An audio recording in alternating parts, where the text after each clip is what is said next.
Okay, really quickly, shout out to MM for redeeming a hydrate and actually reminding me, hey, I need to have a full water bottle. So that's why it took me so long to get back, because I'm like, oh, well, water.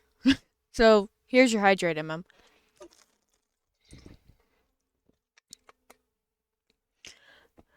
Okay. Now that I'm like actually serious, kind of, sort of. Hi! This is one of the most weird intros to a stream, but we're just gonna roll with it. Um, we're playing Phoenix Wright, and we are at the trial. Now, the last time I did a trial with Godot, I had a coffee tracker. I'm not gonna do that. That's too much work to like manage. Besides, my point has been made. Um, but yeah, we're just gonna go.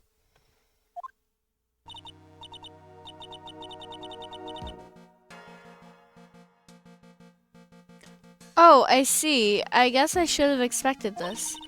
Nobody saw the other guy, huh? Hola, ¿cómo estás?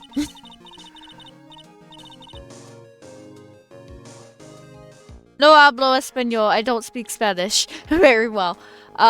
Yeah. I had to say that just because I know you already know that. But yeah. Anyway. But he was there when I took the coffee over, sir. Scout's honor. Maggie. Ack. Detective Gumshoe. Muy bien. Oh, I love you, MM. Are you doing alright? How are you feeling? As if you need to ask either question, sir. Don't let them get you down, Maggie. And don't forget to eat well, okay?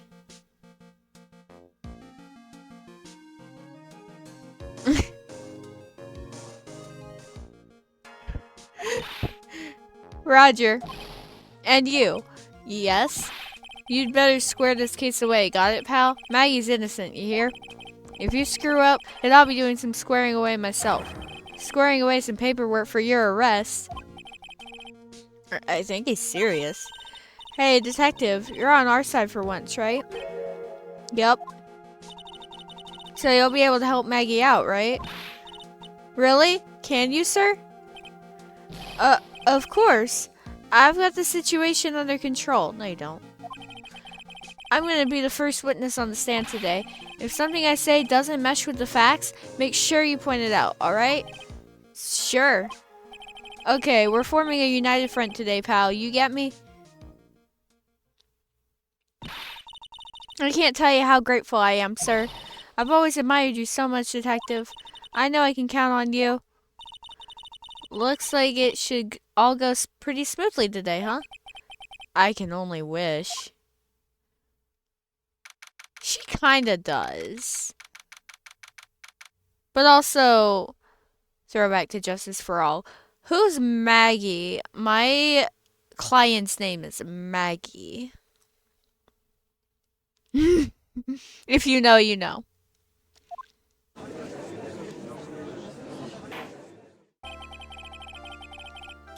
Court is now in session for the trial of Maggie Bird. The defense is ready, Your Honor.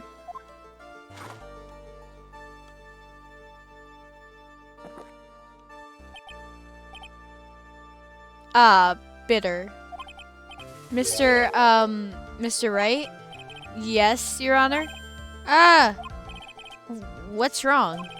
Nothing. It's just, whenever I addressed you in the previous trial, your response was, "You's talking to me?" It was a little, well, intimidating. No, that wasn't me. That was the phony Phoenix. I see. So our trusty Phoenix Wright is back with us now, is he? Our trusty? So, Mr. Godot, your opening statement, please. Mr. Trite, what are your fake or the real deal? We will find out soon enough through this trial today. But I can already tell you, I'm the real Phoenix Wright. I wasn't questioning whether you are Phoenix Wright or not. I was questioning whether you had studied law or not. That's what I intend to find out. There's no denying it. Behind that mask is a man who really hates me for some reason or another.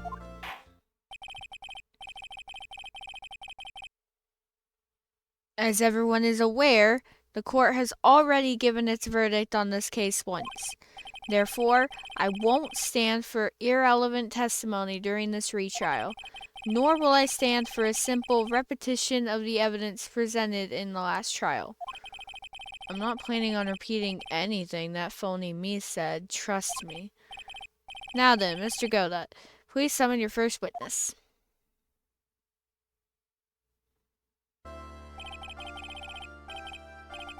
Let's start with the formalities, shall we? Name and occupation. Witness, state your name for the court. Huh? Oh, sorry, sir. The reason is kinda BS. Wait, what are we talking about? The reason that the murder occurred? Or what? Oh, why Godot hates right. Yeah, I'm definitely paying attention to what I'm reading. I know.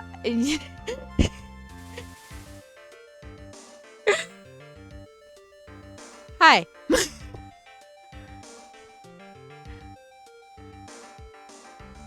And yeah, it is kind of BS. Let's be real. Huh? Oh, sorry, sir. The name's Police Department Detective. Occupation, Dick Gumshoe. No.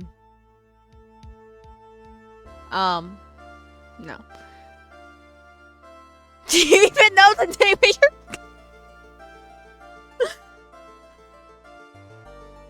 Oh my god, we're just dropping all the references today, aren't we?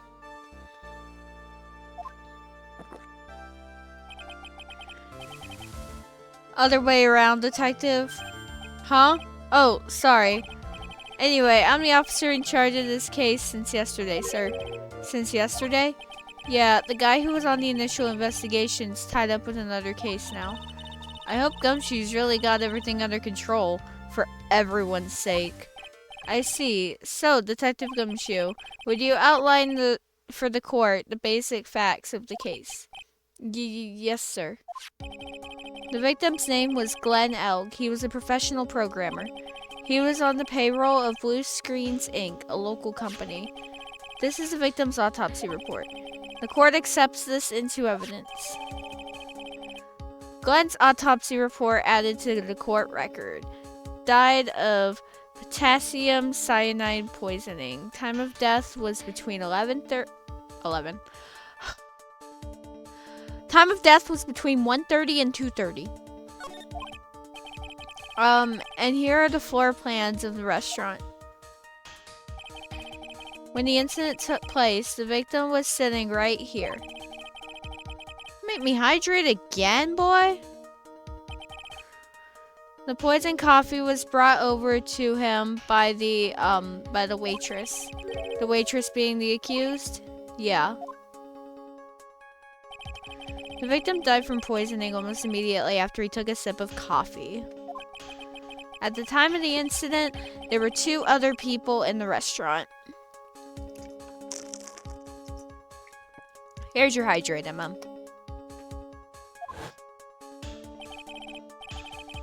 Mr. Jean Armstrong, the owner and chef, and a regular by the name of Mr. Victor Kudo.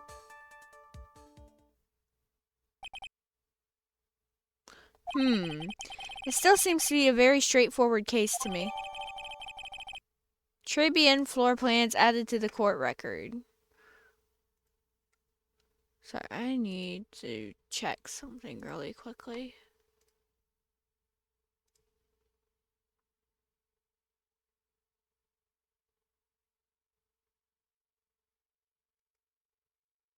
Okay. Tribune floor plans added to the court record. Blueprints of the crime scene. X equals victim C. Come, detective, take up this hammer and nail the defendant's coffin shut with your own 2 hands. Now then, Detective Gumshoe, let's have your testimony. Yes, sir.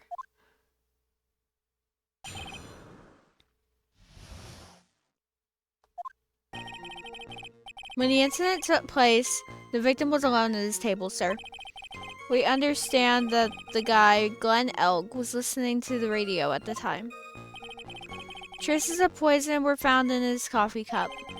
And what we found was potassium cyanide. That stuff really packs a punch.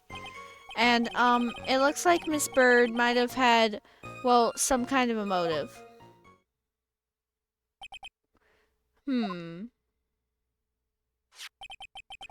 Using the dark, aromatic depths of coffee to conceal the poison. Classy lady.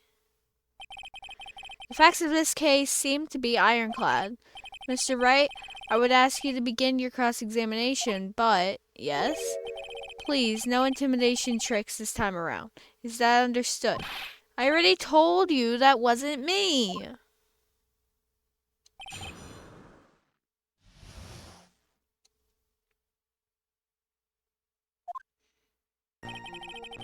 When the incident took place, the victim was alone at his table. Can I stop you for just a minute? Huh? What is it? Did I say something that contradicts the evidence? He wants that to be true so bad. Oh my god, my camera is like... There we go.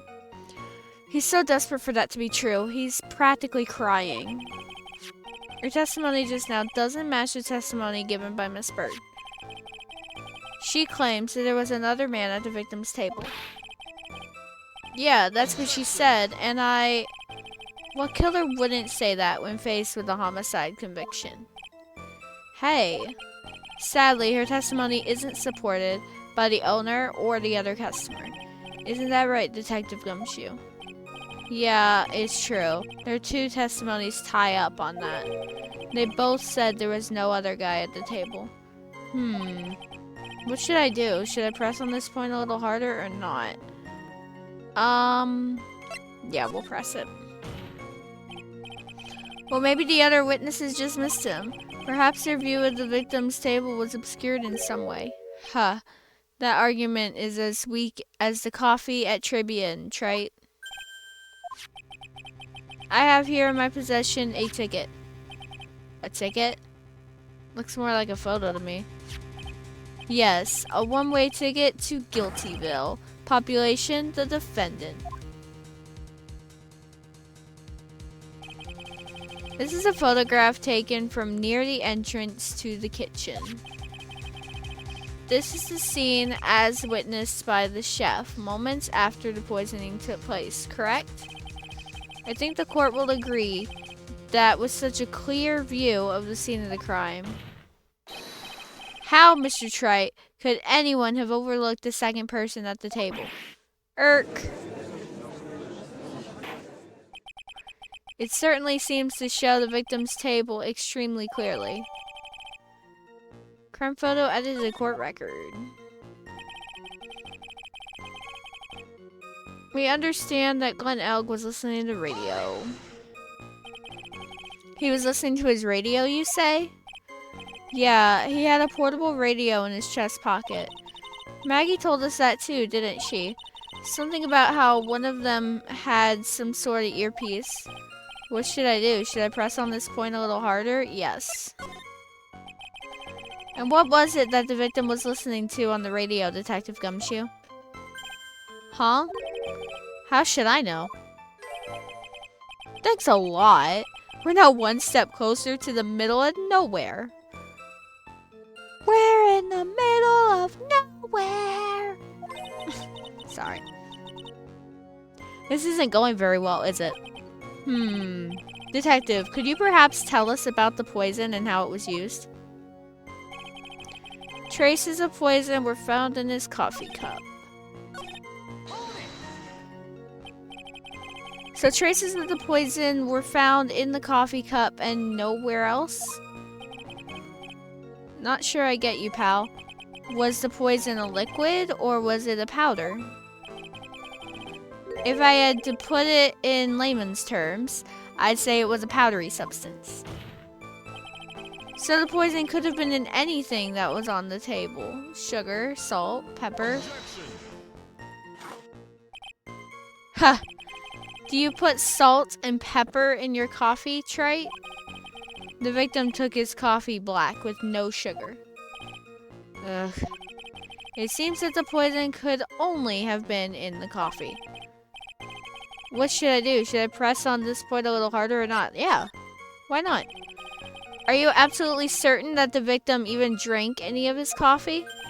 Huh? What do you mean? According to this file, the poison was found in the victim's coffee cup. Well, what proof is there that the victim ever drank any of it? Oh, hey, you're right. That's what I was thinking. In case you were wondering, that last objection was for the detective there. Huh? For me? Oh, hey, you're right. You may be fooling the court, but I'm not falling for it. If you have time to waste, you have time to present that piece of evidence. That piece, sir?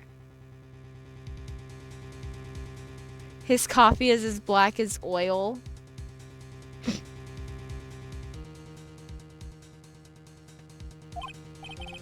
Yes, that piece.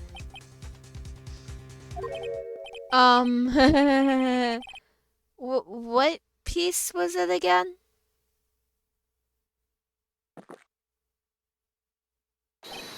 This.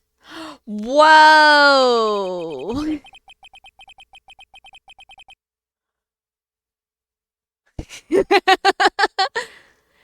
Should I be grateful this coffee is only hot enough to give me first-degree burns? Oh, now I remember. This is the, victim's coffee cup. Yes, the victim's cup. Take a good look at the rim. Oh, yes, it's unmistakable. There is clearly a coffee stain on it. Conclusive proof that the victim did drink the poisoned coffee that was in this cup. The victim gulped down the bitter death that the waitress brought to him. Like this. Erg. For the record, the only prints on the cup were the victim's and the defendant's. His coffee does change colors. It's weird. Coffee cup added to the court record. Upon further investigation of this cup, we found a certain chemical substance. And what we found was potassium cyanide. That stuff really packs a punch. Potassium cyanide? I've heard of that chemical before. Exactly how strong is this poison, Detective Gumshoe? It's... well, that stuff's lethal. Eat too much in your history. How much is too much? A lethal dose is 0.2 grams. That's about enough to finish anyone off. 0.2 grams? How much is that? You know when you swab your ears for earwax? Yeah, about that much. Earwax, huh? Sounds like something Gumshoe's got an abundance of. Such a small quantity of poison could have been concealed anywhere. And, it looks like Miss Bird might have had, well, some kind of a motive. Some kind of a motive? Yeah, but if you ask me, it's been blown way out of proportion. You know what my golden rule is, Detective? Chuck out a bad cup of coffee. You can always get another. Huh? I don't get it. I'm saying we can always get another witness on the stand if we have to check you out. Gulp. So stick to the facts, Detective. Now then, what was Miss Bird's motive? Come on, Gumshoe. They said she wanted to steal a lottery ticket. I knew it. That's what we heard yesterday, too. It disappeared from the scene of the crime. And it wasn't just any lottery ticket. It was a winning ticket for $500,000. Mr. Armstrong knew about the ticket too, didn't he? but he stole the wrong one. Then, is it possible Maggie stole the winning one?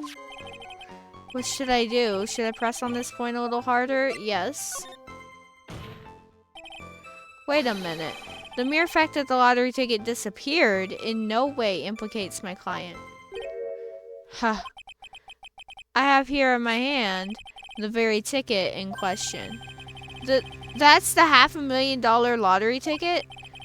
One of the female police officers found it when she was conducting a search of the defendant. What?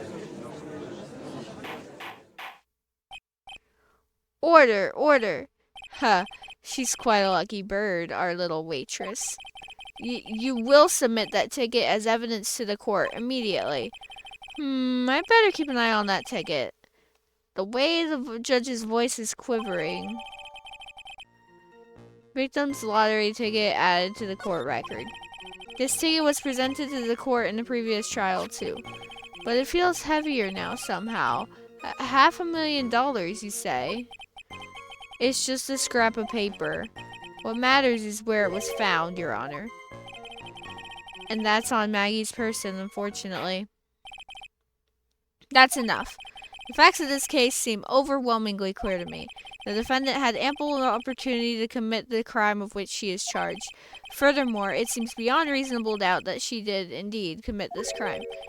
I like an old man who knows the score. There is also the matter of the $500,000 lottery ticket. That alone provides a very credible motive. I mean, for the sum of money, I might be tempted to bend the rules. I don't mind an old man who is weak to the siren call of money. Not good, Nick. The evidence against Maggie is starting to pile up fast. Yeah, that's because the court has ruled guilty once already. I'd say it's about time to wrap up this repeat performance with one final decisive piece of evidence. He's got more evidence against Maggie? This is the apron the delightful Miss Bird was wearing at the time. Wow, that's not the cleanest apron I've seen. That stain looks like... It can't be blood, can it? Huh. Seems the star of our play was a little flustered. And somehow spilled coffee on herself. The coffee? That's not exactly the first thing that caught my eye. Of course, the coffee stain isn't the most interesting thing about this apron. No, there's something else that stands out even more. Something else? I presume you mean... Of course, I'm referring to the pocket. The pocket? A search carried out right after the incident uncovered this. Potassium cyanide. The very poison used by the killer was in her apron pocket. A bottle of poison in Maggie's pocket? Yeah, and Maggie's prints were the only ones on it. What? Order, order, order. The court will accept these items into evidence.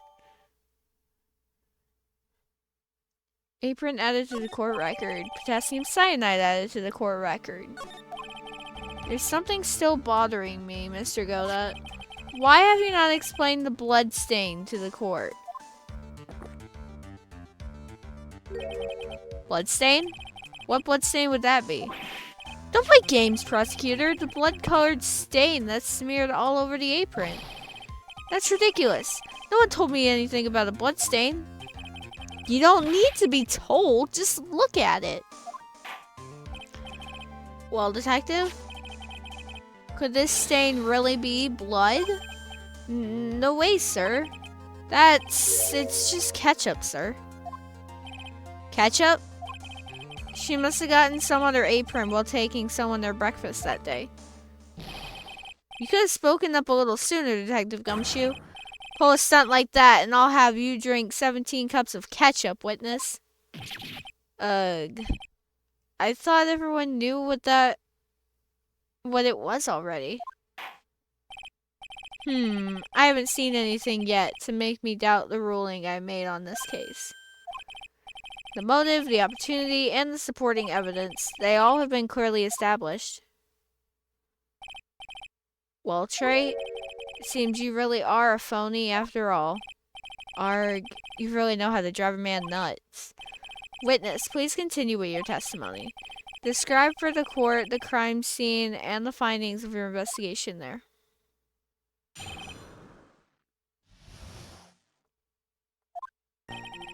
The crime was reported at 2:55 p.m. by a kind of scary old man, sir. Poor Maggie had passed out from the shock. It must have been real tough for her. The victim didn't have any identification on him, but we figured out who it was pretty quick, and then the investigation went smoothly. When Maggie was searched, we found the lottery ticket and the bottle of poison. And that was it. There's nothing else missing from the crime scene. You identified the victim and secured your prime suspect. Very good. Last chance to convince the court you're a real lawyer, Trey.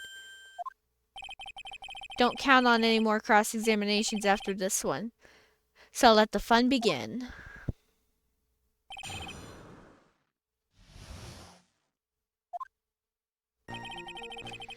Crime was reported at 2:25 p.m. by a kind of scary old man, sir.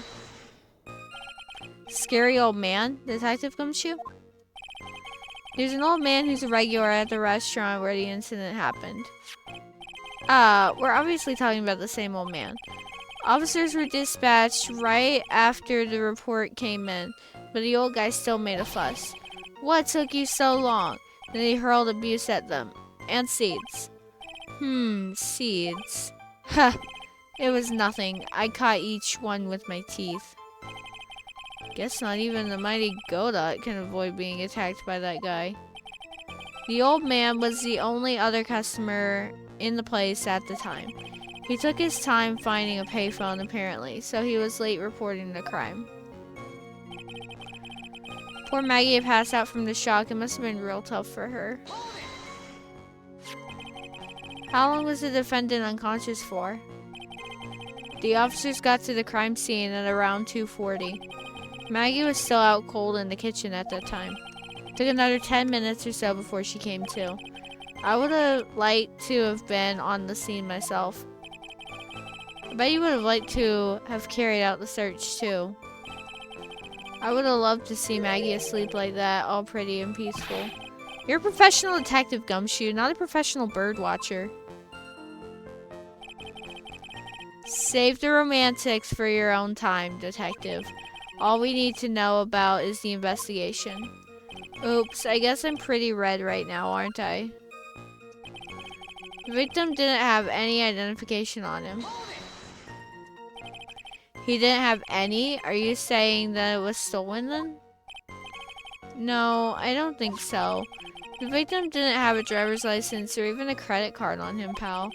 All he had was 58 cents in his wallet. 58 cents? Yeah, I can't believe I found someone with less in their wallet than me, pal. The victim sounds like he was a thoroughly miserable young man. Or some kind of outlaw. Why not give him a bit of an edge? I think I'm onto something here. But we figured out who it was pretty quick, and then the investigation went smoothly. Wait a sec. Huh? Did I say something dumb again? Let me paraphrase what you just testified to this court. The victim didn't have any form of an ID on him. That's basically what you just said, right? Yeah, basically. In that case, how were you able to identify the victim so quickly? Oh, that. He's so let down. He's got the whole sagging shoulders and puppy eyes thing going. There was a prescription bag on the victim's table along with the lottery ticket. It seems Mr. Glenn Elg visited his doctor before he went to Tribune. We got the victim's name from the medical records of the doc who prescribed the meds. That's a reliable enough source for the court. What should I do? Should I leave this alone or ask to hear more? Ask about the prescription bag. So what sort of medicine was in the bag? Well, actually, the bag we found was empty. Huh? Yeah, completely empty. It was completely empty? Victim's prescription bag added to the court record. Huh. You're entering an empty paper bag as evidence? Desperate are you, Trey? Now, what happened with the investigation after that, detective?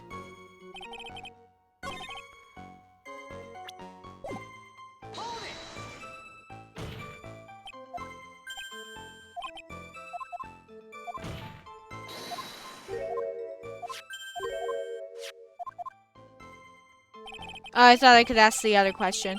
Okay. When Maggie was searched, we found the lottery ticket and the bottle of poison.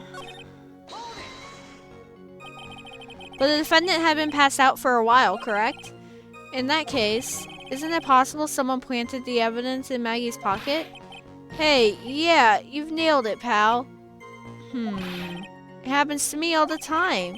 We had an apartment party the other day, and when I got home, I was wearing the boss's shoes. Keep up this crazy testimony, detective, and those shoes will end up down your throat. That's a threat! Sorry. So, Trite, someone planted the evidence in Maggie's pocket? That's a pretty bold statement. Care to back it up with some evidence? Well, I'd love to if I had any. It appears you have no evidence to support your theory, Mr. Wright. Continue with your testimony, witness. And that was it. There was nothing else missing from the crime scene. So the $500,000 lottery ticket and the bottle of poison were accounted for. Yeah. Interesting. It's true that those two items are accounted for. But wasn't there another lottery ticket that was stolen that day?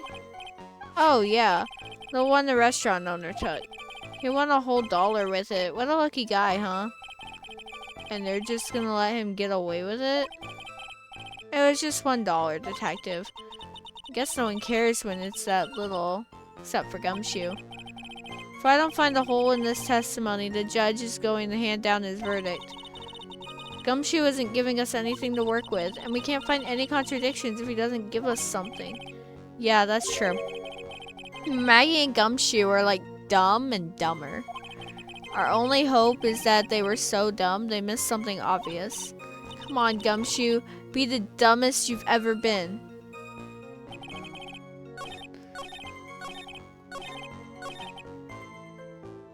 The dumbest you've ever been. Well, nothing was missing. What about the medicine? Where's the medicine?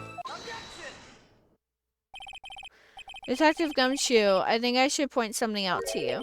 There is just one small contradiction in your testimony. Oh, finally. I'm getting all anxious just waiting, so hurry up, will you? You testified that nothing else was missing from the crime scene. However, the prescription bag you mentioned was empty. Did the officers recover the medicine from the scene of the crime later? No, they didn't. The victim was given a prescription right before going to Tribune. Where then did the medicine disappear to? You are too cool, pal. Indeed. Due consideration wasn't given to the victim's prescription in a previous trial. Witness, why do you always overlook such vital pieces of evidence? I guess it's the most careless thing I've done so far, huh? The victim was killed by poison, and the victim's medicine mysteriously disappeared. The victim's own prescription could have been the lethal poison itself. Order. Well, Mr. Godot, what do you have to say to that? That's all? What? Read for the court the name of the clinic on the prescription bag, if you will. What's the clinic's name got to do with anything? New Ear Otolaryngological Clinic. Otolaryng... I actually pronounced it good the first time. Otolaryngological?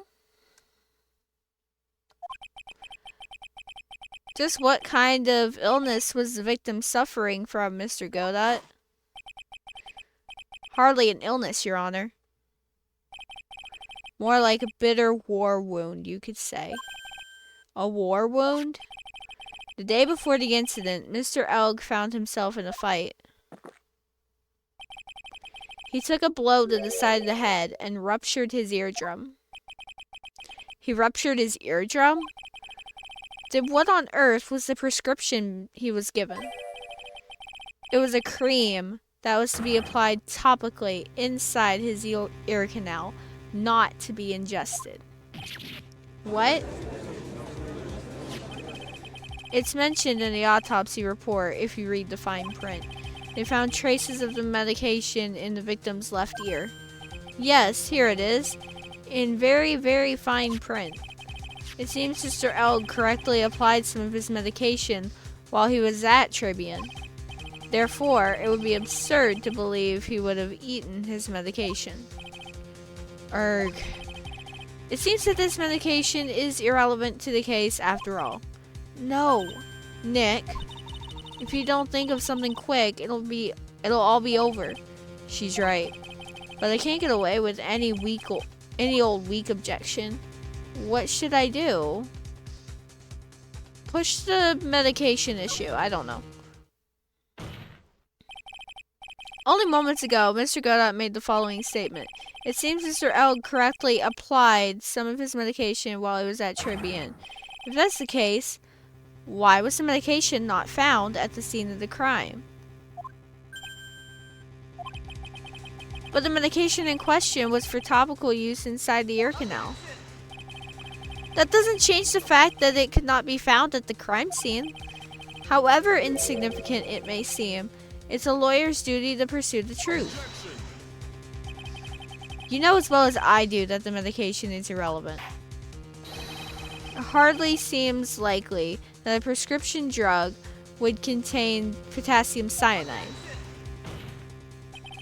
It hardly seems likely that the coffee the waitress served would contain it either. But it did. The possibility is undeniable. You're bluffing so hard, Phoenix. I love it. That's enough. Mr. Godot, is the detective the only witness the prosecution wishes to call? Mr. Godot? I've got my own witness I'd like to call, sir. It's the old man who was there in the restaurant on the day of the murder. Victor Kudo, the pigeon hater? Very well. The matter of the disappearing medication seems little more than trivial at best. However, it wasn't explored at all in the previous trial. And that is something that bothers me. Yay, good job, Nick. The court will adjourn for a 10-minute recess, after which we will hear the prosecution's next witness. Huh. I suppose this means I'll just have to finish you off in my last 6 cups. Court is adjourned for recess.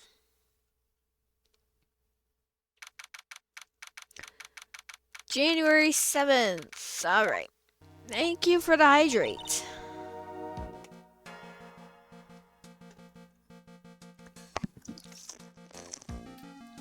Thank you for the hydrate, Mom.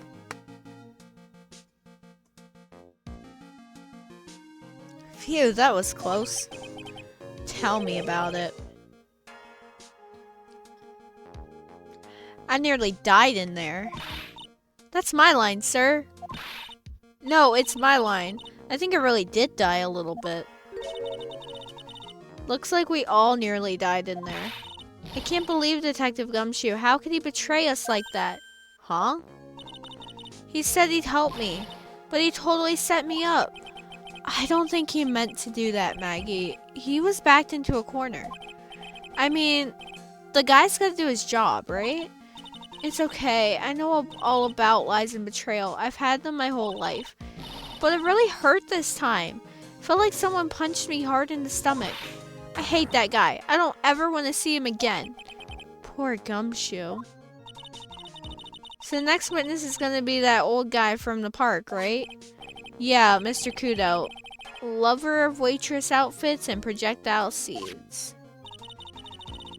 I bet he's gonna be really stubborn. I mean, he's pretty set in his ways, you know? Yeah, he's a big old grouch. Are you gonna be able to handle him, Nick? Yeah, I can take whatever he throws at me.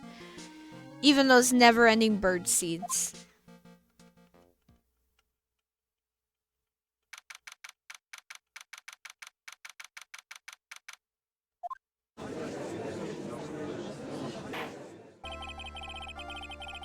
Court will now reconvene for the trial of Maggie Bird.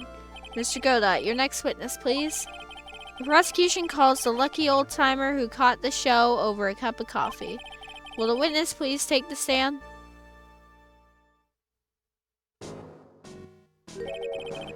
Name and occupation, if you don't mind. Name is Victor Kudo, born and bred in the land of the rising sun.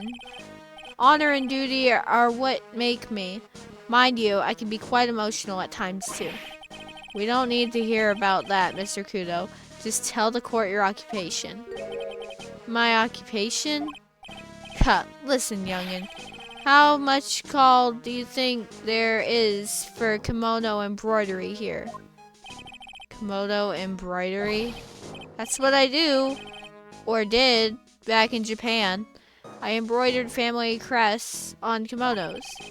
My ancestors were embroidering kimonos before this country even existed. Wow, a real craftsman. They're a dying breed. Hey, maybe he could embroider my costume sometime. Anyway, like I said, there's not much demand for that kind of thing here. So I had to take a job working at the cash register at a burger joint, pretending to smile. That is that's so accurate sometimes. I work at a pizza place, so yeah, that's so accurate sometimes. That burger joint would have been better off putting him in the kitchen. Now then, witness, were you in the restaurant at the time of the incident? Oh yes, I was eating some seeds over a cup of Giavicino. Seeds? What do you think these are, I see. So you saw everything that happened, Gramps? Did I? Oh yes. Oh yes I did. I saw it all. Then please tell the court. We're all ears. Sure, I'll tell you. I'll tell you every last detail. He's really getting into this.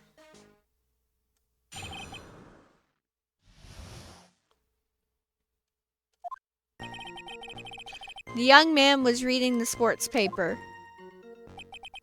The serving girl brought him a Giavicino, but she put something in it. The man took one sip of it, looked like he was in terrible pain, and then collapsed. That's the serving girl, right there in the defendant's chair. I remember her well. Yikes. Mr. Kudo, she is not a serving girl. Please refer to her as a waitress. Gah, you're as bad as the rest of them. All these newfangled words. What's wrong with old-fashioned ones, Newfangled? All this talk of radios and glasses. It's wireless and spectacles, I tell you. Excuse me? Listen to me, everyone. Don't forget the old values. Don't let the good old days slip away. Well, I think it's time to begin the cross-examination, Mr. Wright. Yes, Your Honor.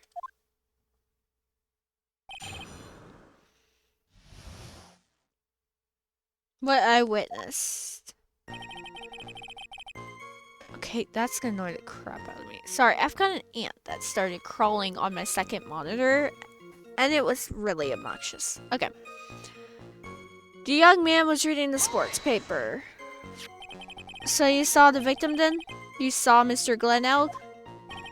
I wanted to know if Gutson Braun retained his championship or not. So he was looking at the sports paper the victim was reading, huh? And at the location in question, there are partitions between tables on the same side of the restaurant, right? So what if there are?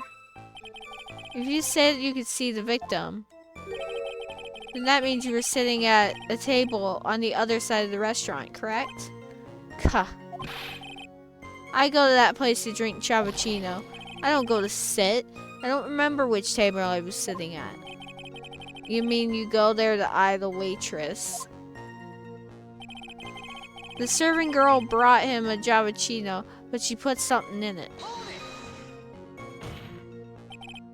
Mr. Kudo, that is a very grave accusation. Are you sure about what you saw? Victor Kudo never makes mistakes. I dot every T and cross every I. I see. My eyesight's fine. The doctor says I only need spectacles for reading and driving. I bet his eyes are only really fine when he's scoping out a waitress. And I saw what the serving girl put into the cappuccino as well. I bet I know what's coming up, and something tells me I'm not gonna like it. Let's, press harder. Your Honor, we need more clarification on what was put into the victim's coffee. I'd like to ask that the witness add what he knows about this to the testimony. I agree. Witness, will you enlighten us, please? Sure. There's no question about it. She very conspicuously put some white powder in there. Did she really put that into the coffee? You doubt me, boy? She took out a small brown bottle and sprinkled it in. Couldn't she have been adding sugar? Sugar in a small brown bottle like that? Like that? Witness, could you please describe the bottle in more concrete terms? A bottle like this, perhaps? Oh, there it is. That's the one. That's a bottle of potassium cyanide, I presume? You were literally shown this bottle already. So what did the accused put this into the coffee? I think it's clear, don't you? Arg. The man took one sip of it, looked like he was in terrible pain, and then collapsed. He took just one sip? You youngins, you waste everything. Those cappuccinos cost $8. In the good old days, we would have drank every last drop, eaten the cup, and then died. Congratulations. You have earned the title of battiest man to grace a courtroom. So it was an immediate death? Well, with potassium cyanide, I suppose that is possible. Oh yes, he slumped over without so much as a twitch. I felt the cappuccino I just drank turn sour in my stomach. Oh yes, I know that feeling. And the waitress, I presume she is... That's the serving girl right there in the defendant's chair. I remember her well. You said I remember her well in reference to the waitress. Did she have any particular features that you can identify her by? Particular features? It's a disgrace, that's what it is. Sorry? You can see all the way up to her, you know, she's practically naked in that uniform. So the particular feature you're able to recognize about the waitress is her outfit. But anyone could wear just such a uniform, even me. Sorry, it's just so ridiculous to picture Phoenix in a waitress outfit. What even? No. Mr. Wright, please spare the court of any further mental anguish from that image. Oh my god. Calm down, cool. Oh my god. Thank you for the hydrate, MM. That's funny. I love you, MM. Don't get all excited, Nick. You gotta keep yourself together. I guess I got a bit carried away. Yeah, you very much did, Phoenix. No, just no. There are other things I recognize about her, too. He seems pretty sure of himself. What should I do? Tell me. Sure, you saw a waitress take the coffee over to the victim. But what matters is whether that waitress was Maggie Bird or not. Quite right. Mr. Kudo, these other features you recognize about the defendant, I would ask you to add them to your testimony. Sure. There was a ribbon in her hair, and her apron's straps were loose. You do seem to remember several details about her appearance. But what about the most crucial detail of all, her face? As if I wouldn't remember that. The waitress noticed the straps of the accused's apron. He's unlikely to make a mistake about her face. That's right. I can even tell you the color of the ribbon in her hair. It was red. So you see, there's nothing wrong with the waitress's eyesight. I just want to see something real quick. Yep. She does have a red ribbon. But she's probably wearing that right now. So...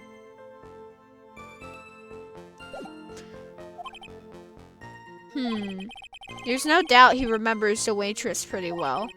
What should I do? I get the feeling there's something more to this somehow. Ask about the straps. Mr. Kudo, you seem especially interested in straps. Why is that? What? The ribbon in her hair, the straps on her apron. What's the fascination? Yes, Phoenix! Fascination? People have all kinds of fetishes. We don't need to embarrass the witness. Listen, you young upstarts. I haven't got some sort of sick strap fetish. Is there any relevance to the witness's unusual love of straps, Mr. Wrights? I was just curious as to why he was so fixated on the waitress's straps. I said I haven't got a strap fetish. How many times do I have to repeat myself? Very well. Continue with your testimony, Mr. Kudo. I make it strapless. Grumble, grumble. Do you think old CD really saw Maggie do it? Well, he probably had his eye on the waitress the whole time. That's why he was there. But he was there for the cute outfits, right? Not the waitress. I guess. She makes a good point, though. Hey, did I just say something really clever? I wonder if the waitress Mr. Kudo saw really was Maggie. That's what we have to figure out, Nick.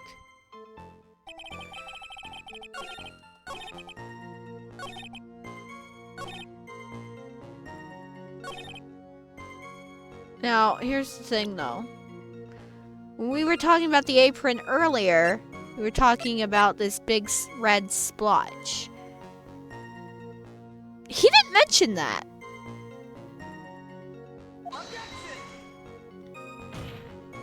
No?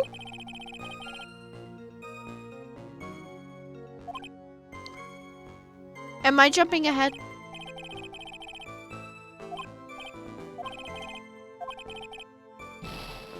I might be jumping ahead mentally and like remembering the case. Because, again, I have played this game before.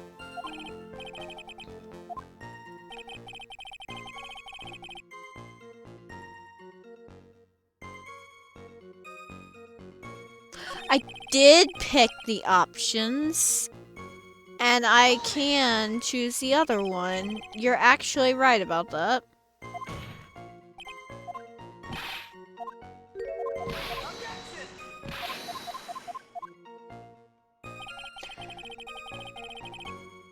but I can't pick the other one. So if it would let if it let me pick if I picked the wrong one, it would have let me choose the other one to replace it.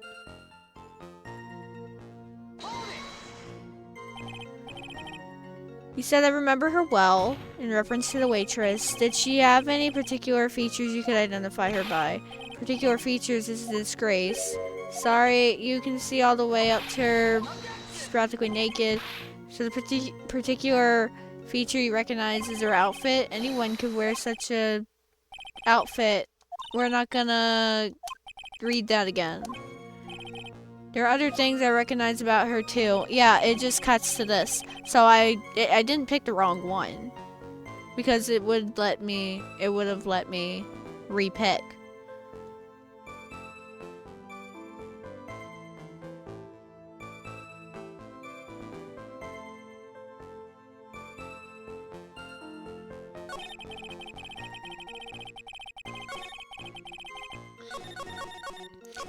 Okay, I'm just gonna skim through these real quick.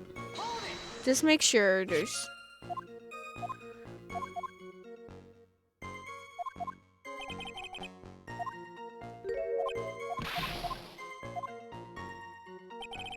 Yeah, the serving girl brought the Javachino.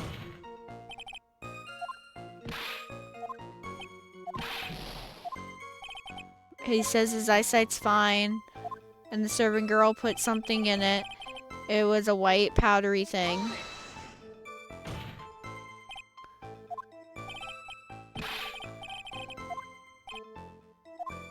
Could have been adding sugar.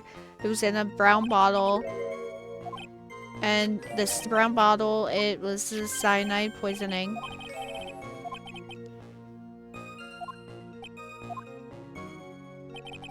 Man took one sip, looked like he was in terrible pain.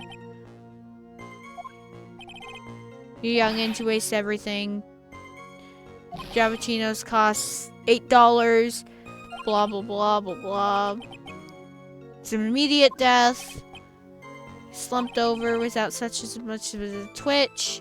Felt the Javachino I drank just turned sour in my stomach. I know that feeling. And the waitress is the servant girl in the defendant's chair. I remember her well. And then, yeah.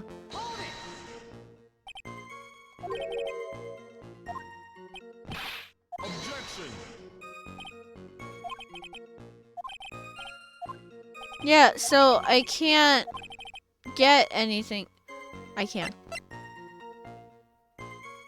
I pressed the wrong one. Or I asked about the wrong one. With this. Yeah, uh-huh. I know what I'm doing. We don't talk about it.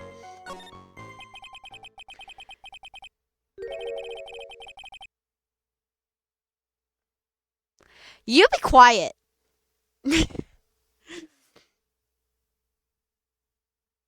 You were just waiting for me to realize that I was pressing the wrong one to try and... Yeah, uh-huh. The identifying features you described are all things you would see from the back. So what? Is it possible that you never saw the waitress from the front at all? Huh. He's got you there, Gramps. People normally talk about the facial features when they're asked to describe someone.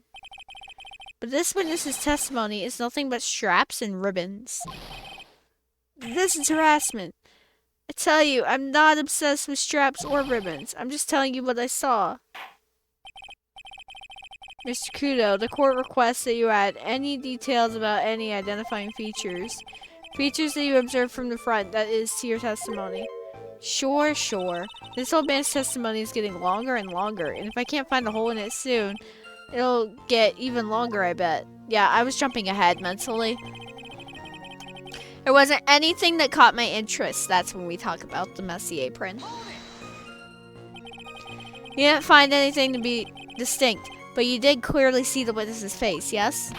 No question about it. I didn't come this far to back down now. Victor Kudo never backs down. That's not the answer I was looking for, but okay. This has turned into a matter of pride for old CD now, I guess. I wonder if he really did see Maggie's face or not. Like I thought, we need some concrete proof of this. Proof that the old guy didn't see the waitress clearly from the front. Do you think old CD really saw Maggie do it? Blah, blah, blah, blah, blah. We already saw that.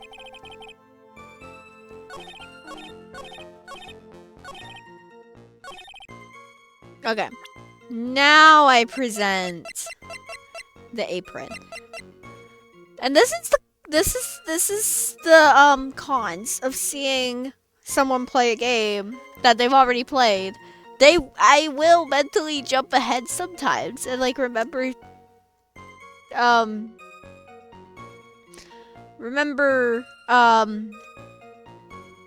details that aren't relevant.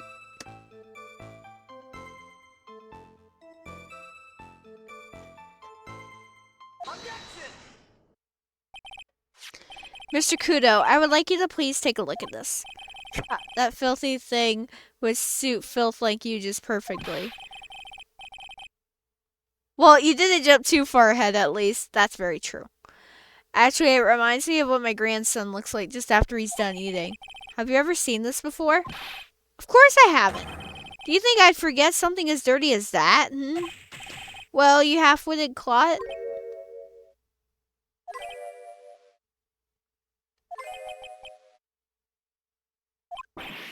What? What is it? Ever since I said you half-witted clot, there's been an eerie silence in here. Mr. Godot, this apron is the apron worn by the defendant on the day of the poisoning. And as you just said yourself, you wouldn't forget something like this. Which means, if you had really seen this apron before... Yes, you know what I'm getting at.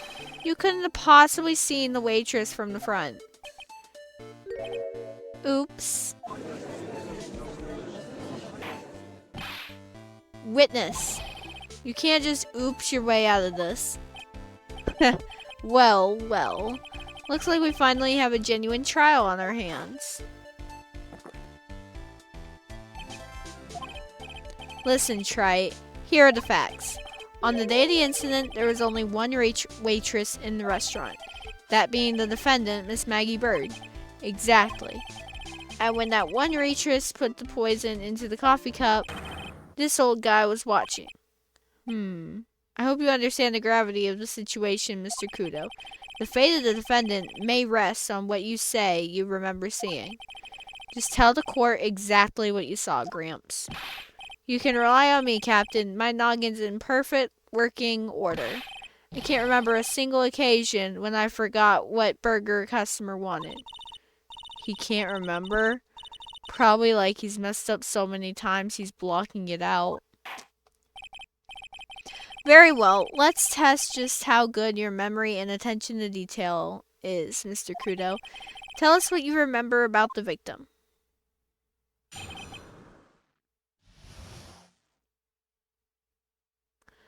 Oh my god, these bots. Viewers can't see it, but,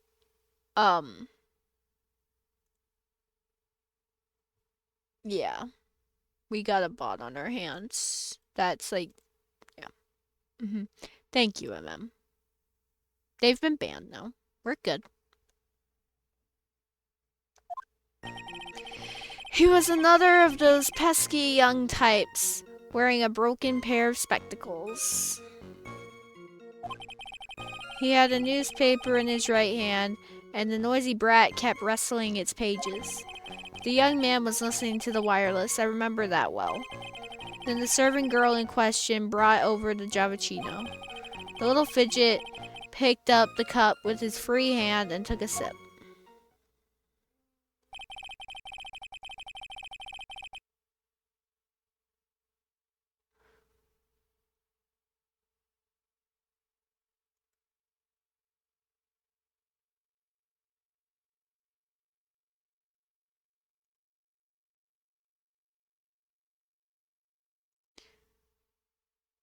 Okay. Testimony we have heard was suggest. The testimony we have just heard was to test how credible the witness's memory is. It seems to me that he remembers the victim in a great deal of detail. Oh yes, I hate those you-know-what types who are so vague about everything. How are we going to handle this, Nick?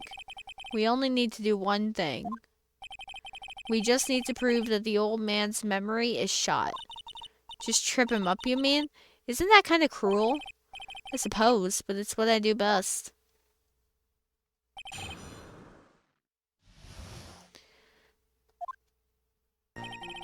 He was another of those pesky young types wearing a broken pair of spectacles.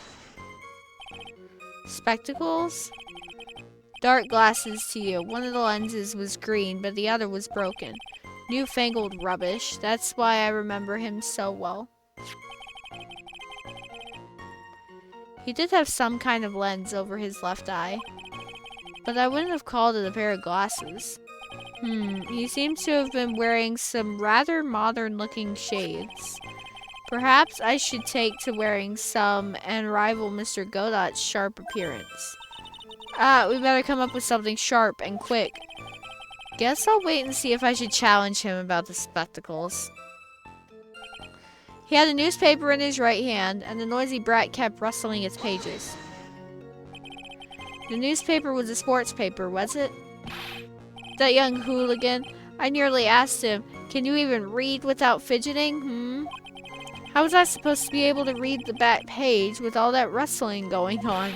I needed to find out if Guts and Brawn retained his championship title. It was his paper, not yours. If you wanted to know so bad, why didn't you buy your own? What are you looking at me like that for, How dare you judge me? Ow, ow. Guts and Brawn got beaten yesterday, by the way. Anyway. The young man was listening to the wireless. I remember that well. The wireless? The decadent young rascal. In my day, it was one or the other. Read the paper or listen to the wireless. Oh boy. And using an earpiece, it's selfish, that's what it is. I was straining my ears, but I couldn't catch any of it. Was he that desperate to listen to the radio? What are you looking at me like that for? Feel sorry for me. I think that's what it said. Ow, ow. Then the serving girl in question brought over the Javachino. You mean a waitress who you only saw from behind, right? You're one of those, are you? You never let anything go, isn't that right? Maybe. What does it matter if I only saw her from the front or from behind? Ow, ow. I better not push until I've got some hard evidence. I'm quite liking Phoenix getting seeds thrown at him. It's funny, but not by creepy old guy, though. That sounds weird. The little fidget picked up the cup with his free hand and took a sip. His free hand? Yes. Which hand was that?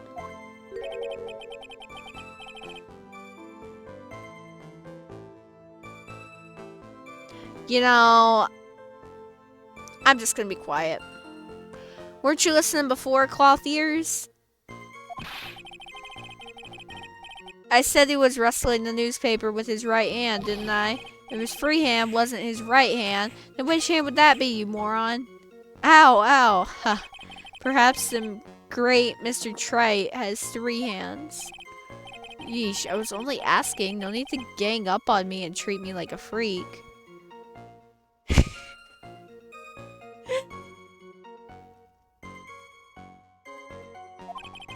The whole point of this cross-examination is to establish just one thing. That this old guy's memory has more holes than a slice of Swiss. Guess we need to find a contradiction in his testimony somewhere, huh? Anything will do, even the smallest detail. We just need one mistake and he's ours. Alright.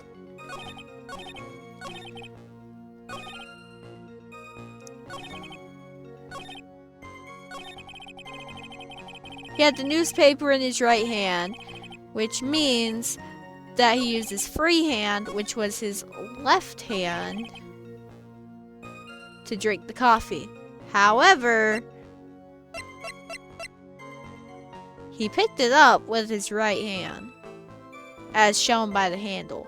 Which, let's be real, that's flimsy at best. Because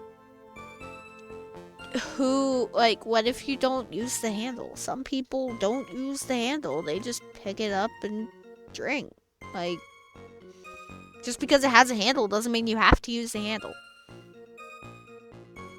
So I will admit, it's flimsy. But it's the game's logic. And we go with it. Mr. Godot, do you remember what you were told at the start of this testimony? That this was a way of testing the credibility of your memory? I know. There's nothing wrong with my memory, I tell you. Nothing. If I got anything wrong, I'll eat these seeds and sing the pigeon song. Care to tell us where this is going, Trite? According to Mr. Godot, the victim was holding the paper in his right hand, while drinking coffee with his free hand, which would make that his left. Cut, what is this, kindergarten? But I would like the court to please take a look at this. That's the cup the victim used, correct? Yes, and on the rim you'll notice a mark left by the victim's lips.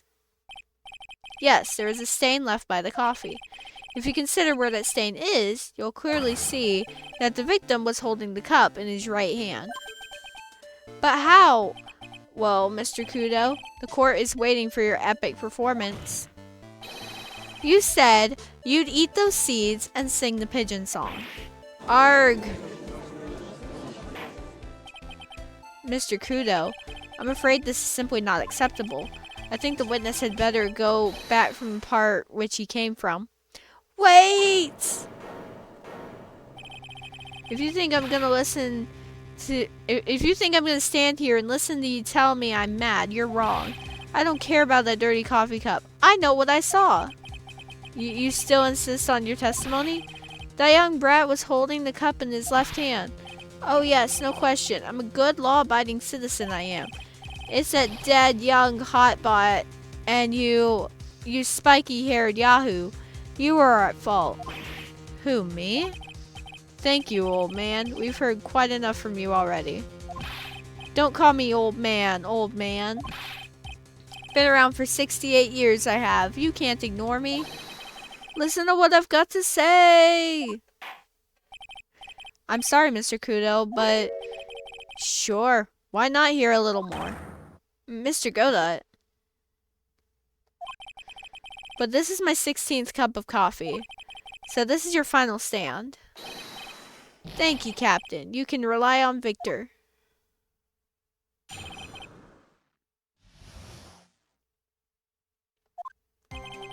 The boy was wearing the earpiece on the same side as his green lens of his specs.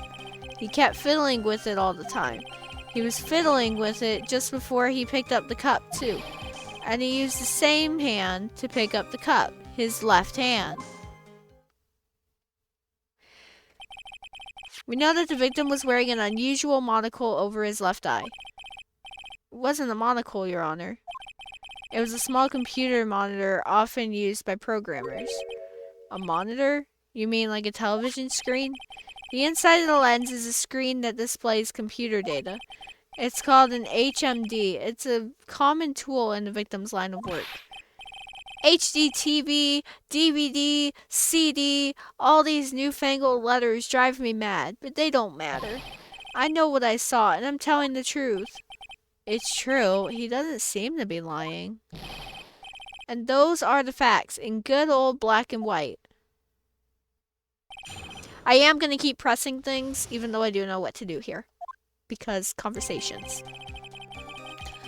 The boy was wearing the earpiece on the same side as the green lens of his specs. So the victim was wearing an HMD. HD TV, CD, DVD, what does it matter?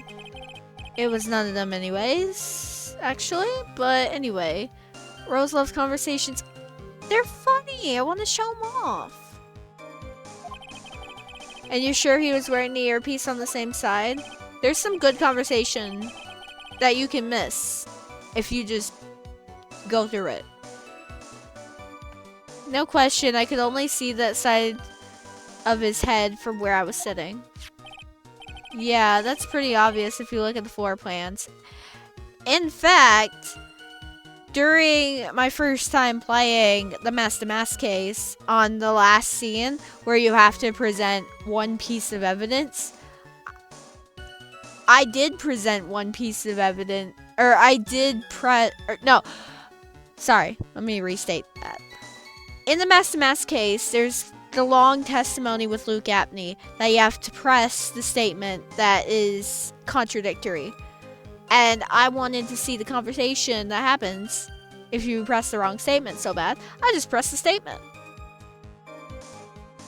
And then I lost. For obvious reasons. So, yes. I do love conversations. But they're interesting conversations. Sometimes. Yeah, that's pretty obvious if you look at the floor plans. From the opposite table, he'd only have a view of the side of the victim's head. He kept fiddling with it all the time. You would think she would listen to real people more with the way she loves these combos. Okay, you be quiet, MM. It seems you kept an eye on Mr. Glenn Elk. He was getting on my nerves, wrestling that newspaper and fiddling with his earpiece all the time.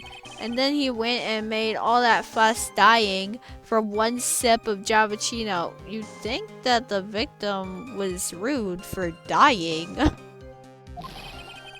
I want to say to him, calm down, you young brat. Just looking at him made me suddenly speed up my seed eating. I could have choked. So I take it the victim was a walking ball of nervous energy. He was fiddling with it just before I picked up the cup too. The earpiece you mentioned, which hand did the victim touch it with? You're one of those people, aren't you? You're the type that uses your left hand to get things out of your right pocket. I actually have done that before. I actually have done that before if the other hand's full. I'm awkward. Sometimes. I'ma just read them. Or fastens your left cuff with your right hand. That's actually pretty normal. Because if your cuff's on your left hand, you would have to use your right hand to do it.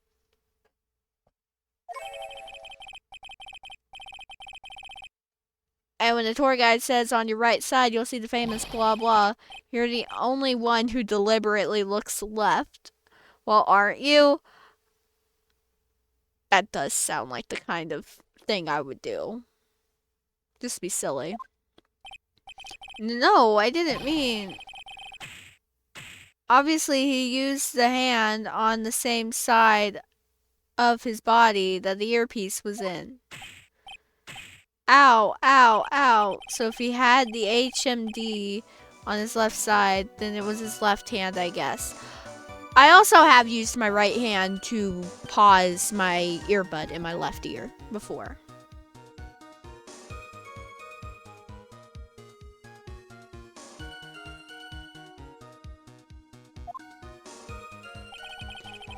And then he used the same hand to pick up the cup, his left hand. You seem very sure of yourself, Mr. Kudo. That's because I know what I saw, no matter what tricks you try to play on me. Looks like you really did see the guy picking up the cup with his left hand. This is a dead end. Well, Nick, what do you think? I think the guy's telling the truth. But even so, something's not quite right. And chuck evidence at him until he breaks. But if he's not lying, there wouldn't be any contradictions in his testimony, right?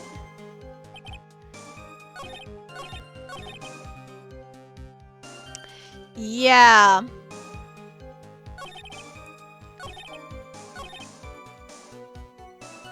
He was wearing the earpiece on the same side as his green lens of his specs, which would be the left side. But, as we know from the prescription that he got,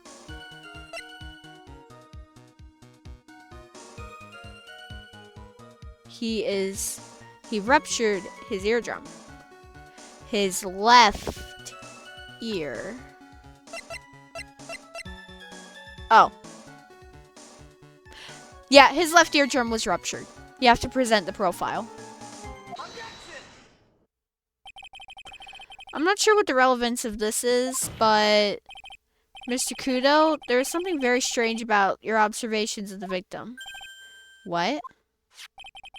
You say he was wearing the earpiece on the same side as the HMD. No question, you can lock me up if I'm wrong. It was his left ear, without a doubt.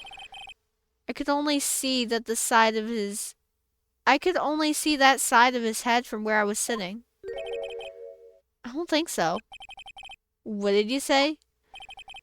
You're no doubt unaware of this fact, Mr. Kudo. But the victim couldn't hear with his left ear. His eardrum was ruptured. Eh? Traces of medication for his condition were found in his ear canal. That's right, it's impossible that the victim was wearing his earpiece in his left ear, because he couldn't even hear in that ear. Is that true, Captain? It is. Pigeon! Pretty pigeon!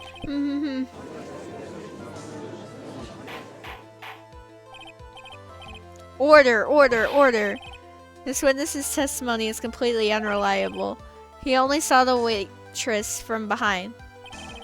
And he claims the victim was wearing an earpiece when we know his eardrum was ruptured. Well, Mr. Godot? Arg. A single drop of milk is all it takes to destroy the pure black magic in the cup. This old man is my drop of milk. Captain, are you calling me a drip? This is the victim's coffee cup in which the potassium cyanide was found. The mark on the rim clearly shows that the victim picked it up with his right hand. I'll never back down. I know I'm right. The lad drank his cappuccino with his left hand. Let me put you out of your misery. Clearly, the victim used both hands. He took a sip with the cup held in his right hand and then switched to his left. That's what the old man saw. Impossible. The witness has already testified on numerous occasions that the victim died immediately after taking just one sip of coffee. Which hand the victim used to pick up his cup is irrelevant, Your Honor.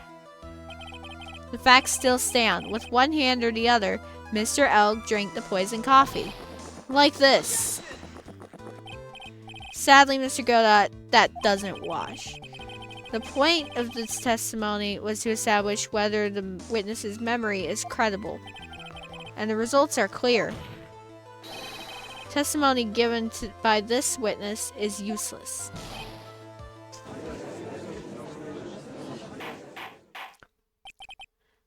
I believe it is time to conclude today's proceedings. I am satisfied that the witness is not deceiving the court. But to be frank, his testimony is a farce. Did you have to be so frank? Take that, you pompous old something or another. I'm sorry, Mr. Kudo, you can't reach me from there. I'm ordering the defense and the prosecution to investigate this case further. That is all for now. This court is adjourned. Hold it! Wait! If we stop now, where does that leave me? Leave you, Mr. Kudo? Thanks to that blue-suited young upstart over there, I'm just a bumbling old man who can't even dot his T's or cross his I's now. It's the other way around. How is your bad memory my fault? I'm sorry, Mr. Kudo, but there's nothing I can do. I've kept my mouth shut until now, but there's something else the court should know. What? There's more? To be perfectly honest, it might not be anything. But I want another chance. I want another crack at you, you young shark. Me? He's looking at me like I'm some sort of evil shogun. Well, everyone, what do you say to one final showdown? Final chapter in this eccentric old man's scrapbook. Sorry, Gramps. I've already had my 17th cup of coffee. What have you got to lose, Captain? I'll give you all the Javachino you want if you come to my house after the trial. I may be 68 years old, but Victor Kudo is still a man. Oh my god. That's enough, witness. I believe it will be quicker for the court to just hear your testimony. You bet. Much, much quicker. I can't believe this is happening. Ha ha ha. You better get ready, youngster. I get the picture. Just quit throwing those seeds at me, would you? He's gotta be using some sort of infinite ammo code with that box of seeds.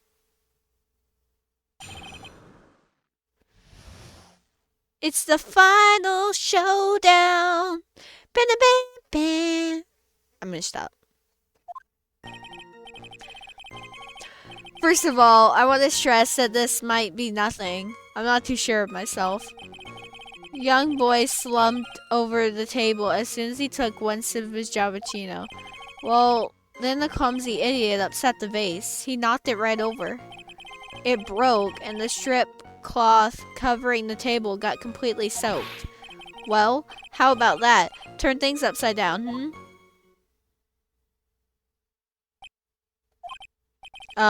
Is that all? Yes, that's all. I remember it perfectly. You're doubting me again? You're doubting a poor defenseless old man? No, we are not doubting you, Mr. Kudo. Don't you get the feeling there's a question hanging on everyone's lips, Nick? Yeah, so what, probably. That's all I can think of, and I have to cross-examine this guy. You're a bird brain. That's why that's all you can think of. Very well, Mr. Wright. Your final cross-examination, please. Yeah, this is kind of stupid. The court generally prefers if witnesses are sure of themselves, Mr. Kudo. Noisy brat. I'm warning you, I'm more savage than a macho man right now. You won't beat me with this testimony. This is the final battle. Ow, ow. He's chucking those seeds harder than ever. I better be careful. Come on, Nick. Nail him. Young boy slumped over the table as soon as he took one sip of his Javachino. The court has already heard that testimony, Mr. Kudo. I know that. I was just setting the mood. How else am I supposed to build up the suspense, The suspense? Yes. Now what do you think? Should I work the audience a bit more? No. Please continue, Mr. Kudo, as quickly as possible. Alright, now where was I? Ah, yes. The young boy slumped over the table and... Well, the clumsy idiot upset the vase. He knocked it right over. A vase, you say? Yes. There are vases on all of the tables in that place. There are accidents waiting to happen. They're practically begging to be knocked over. Well, he's right about there being vases. I do remember seeing them, too. There was a vase on the table when I ate lunch there. And you saw the moment when the victim actually knocked over the vase? Well, it's hard to say. It's a bit unclear. How do you really define... Okay, I get it. I heard it break, and the side of it is burned into my memory as clear as day. It broke, and the strip of cloth covering the table got completely soaked. Soaked in water, you mean? Yes, it splashed me on the knee as well. You said you were sitting at a table across the room from the victim, correct? And yet the water still managed to splash onto you? It was cold. I clearly remember it splashing me. the water really make it all the way across to the other side of the room? Well, how about that? Turn things upside down, hmm? You mean the vase on the victim's table falling upside down and breaking? The vase turned upside down, and my testimony's turning this case upside down. It's a joke. I just wanted everyone to hear it. I don't get it. What do you think, Captain? I'm impressed by your ability to waste time. Godot hasn't raised any objections for a while now. So you young show-off. With that scrap of information, I'm throwing down the gauntlet. If I lose this one, I'll take it like a man and admit defeat. Well, you should admit defeat. He's really giving you the evil eye, Maya. It's you he's looking at, Nick, not me. It's like he's saying, I triple dog dare you to find a contradiction, youngin'. Guess I'll just have to rise to the challenge then. Yeah. Yeah, you guys know this picture? You know, that one with the vase that's clearly on the table. Yeah. He didn't knock nothing over.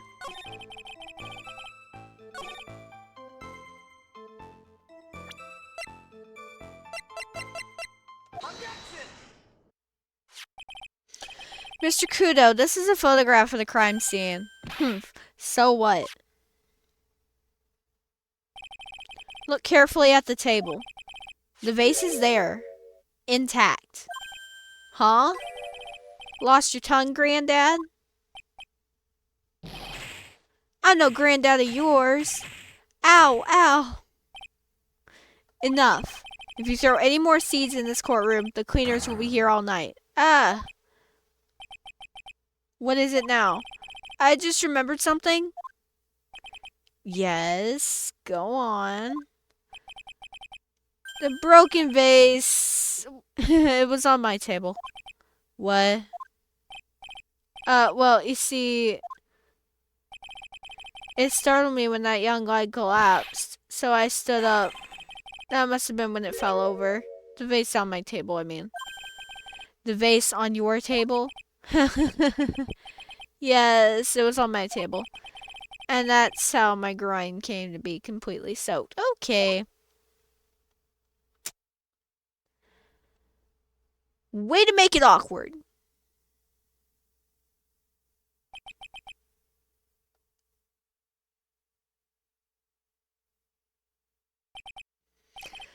Thank you, Mr. Godot. You've certainly earned your kudos for today. I'd like to ask a question now. Have I been any use at all?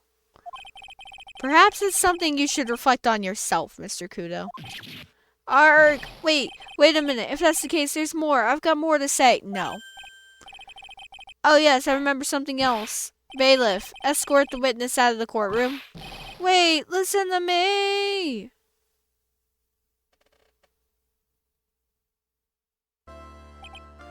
Well, we seem to have been considerably sidetracked, and I am still not in a position to deliver a verdict.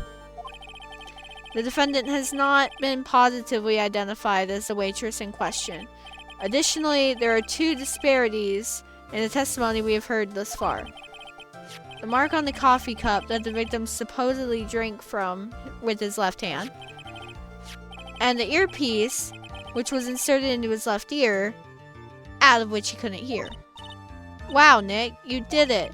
I therefore require both the defense and the prosecution to further investigate the facts. Yes, Your Honor. There is one more thing before I call today's session to an end. One more thing, Your Honor? The witness we just heard from. He is most insistent that his testimony should be of use. So he summarized it accordingly into this statement. Okay. You may each have a copy of it if you wish. Whatever.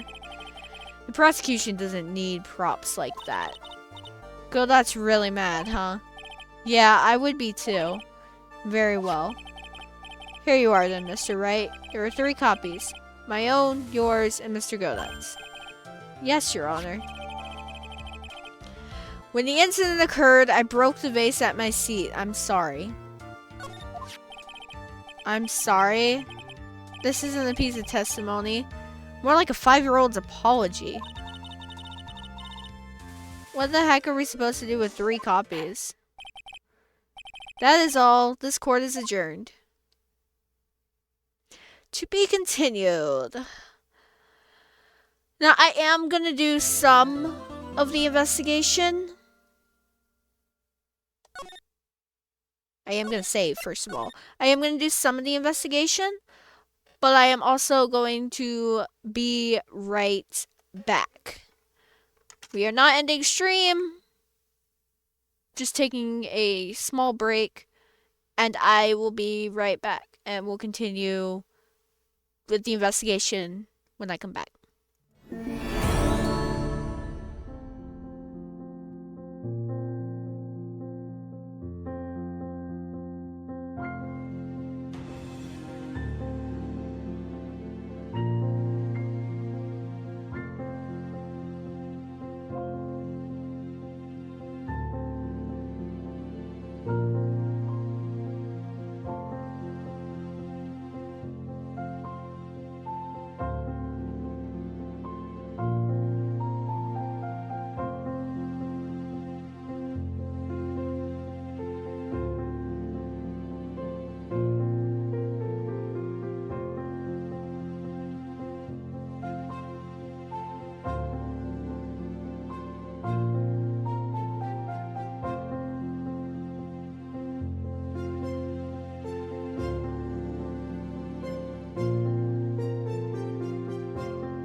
Hello, I am back. Alright. Like I said before, we're just gonna do a little bit of the investigation. I might do all of it, but I'm not doing the next day of the trial. So if we get to the next day of the trial, I'm gonna end my stream.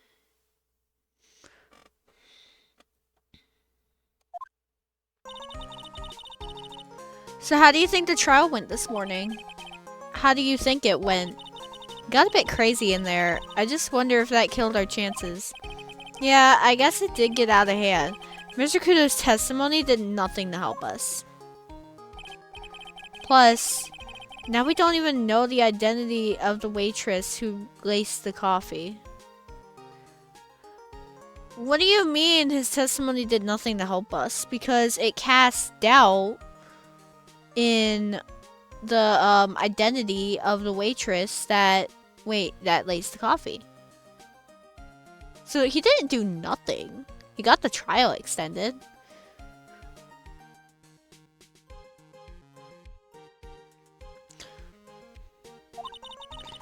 All we know is what old Mr. Kudo saw. The apron straps and the ribbon. And that the victim was wearing an earpiece when his eardrum was ruptured. Talk about a terrifying case of contradictionitis. Time to play doctor and find ourselves a cure then, huh? Yeah, we've got to find one for Maggie or she's gonna have a terminal case of guilty. Sure. Well, I'm officially at a loss as to where to start. Yeah, me too. Let's try some brainstorming. You go first. I guess we should try to put Mr. Kudo's testimony to some sort of use. Yeah, that's true. We need to figure out the identity of the waitress and who the victim really was. Somehow I think the key to this case has got to be at Tribune. Well then, let's go back there and check it out again. Oh, and we should drop in on Maggie and see how she's doing too. So, anything on your mind? Actually, there is something. I was wondering about Zinniov. You know, like, what's he like and what he's like and stuff. Oh yeah, I almost forgot about that guy. I had to beat you so hard, it'll feel like you were smooching the express train. Phoenix, right? You saying you Phoenix, right? Cause I'm Phoenix, right? The one and only. Actually, I've learned a little something about my doppelganger. Huh? You did? What did you find out? Oh yeah. Mayo was working at the restaurant when I ran into Don Fournier. Yeah, whatever his name is. Whatever that says. Fonione. Yeah. Let's just say he was such a terrible version of me that I wanted to sue for defamation. What's that guy's story anyway? What does he have to gain by impersonating me?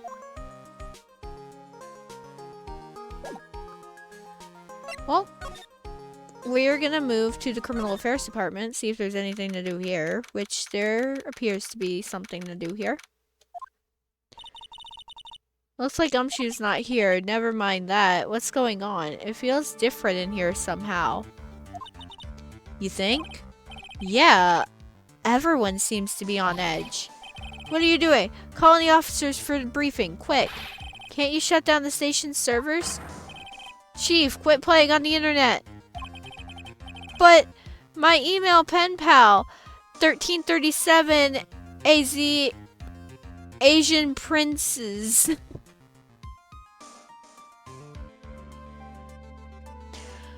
I'm sorry. 1337 Asian Princes. Save it for later. I'm turning it off now. No! 1337 Asian Princes! Everyone's keeping busy in there, huh? Keeping busy? More like panicking, if you ask me. Something's going on. Something big. Hey, Chief? What's going on? This must be the chief of detectives here. He looks lost now that the power to his computer has been cut.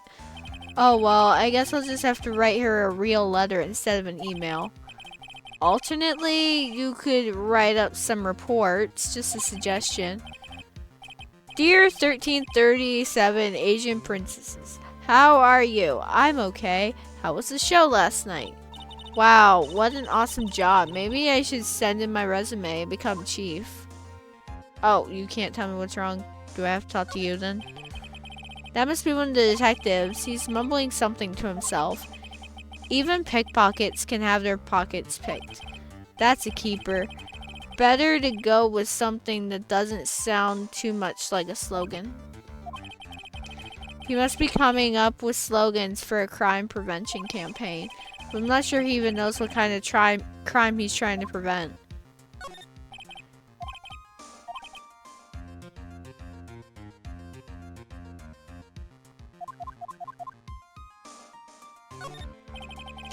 These are detectives' desks. There are computers and files on each one. Funny, they're a lot tidier than I expected. I guess the detectives don't spend a lot of time at their desks. Can I figure out what's going on here? Hey, that's the police mascot, isn't it? It's so cute. That's the blue badger. It was my idea. I made it, and now it's the national symbol of the police. So what's with the pink one? It's new, right? She's not an it, Nick. She's a she, right, Chief? Yep. Meet the pink badger. So one's called Blue, and the other's called Pink. But they're both called Badger? You got it. They're married. Mr. and Mrs. Badger seem to be cuffed together, Chief. You got it. That's marriage for you. Whoa, a mascot that's deeper than the deepest of deep oceans. Poster on a poster of a female police officer. Wait, no, that's the latest Babes in Uniform calendar. My bad. Okay, I'm just gonna kind of look around because I know I'm supposed to do something in here. I feel like I am. I might be jumping ahead again, but I feel like I've clicked on everything.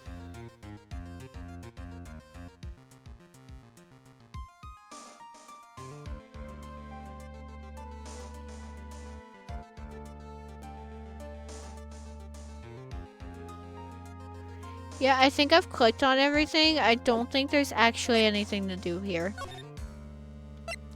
We're just gonna go to the detention center.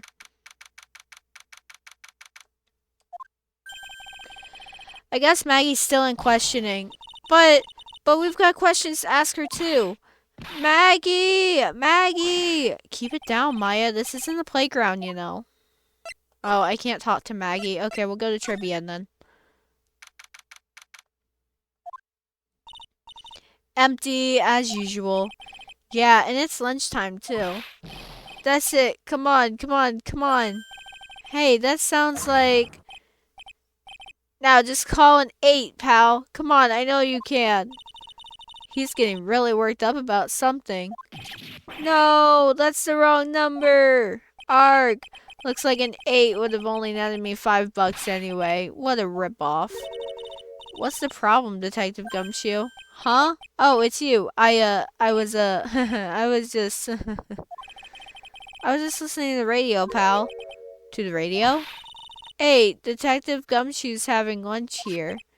He is. And he's having the twin tea set. What can I say?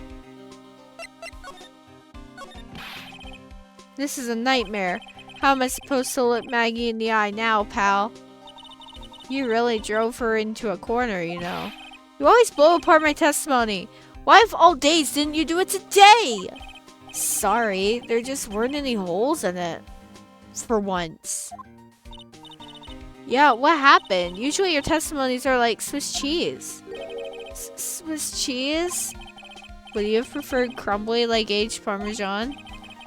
Anyway, this case has already been ruled on, so there shouldn't be any holes left to find.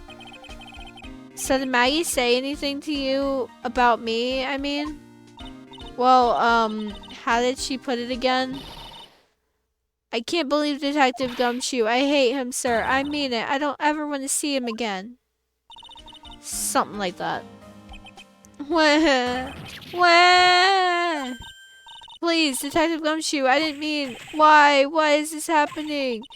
He's banging his head against the wall, Nick. Oh, man. Poor Gumshoe.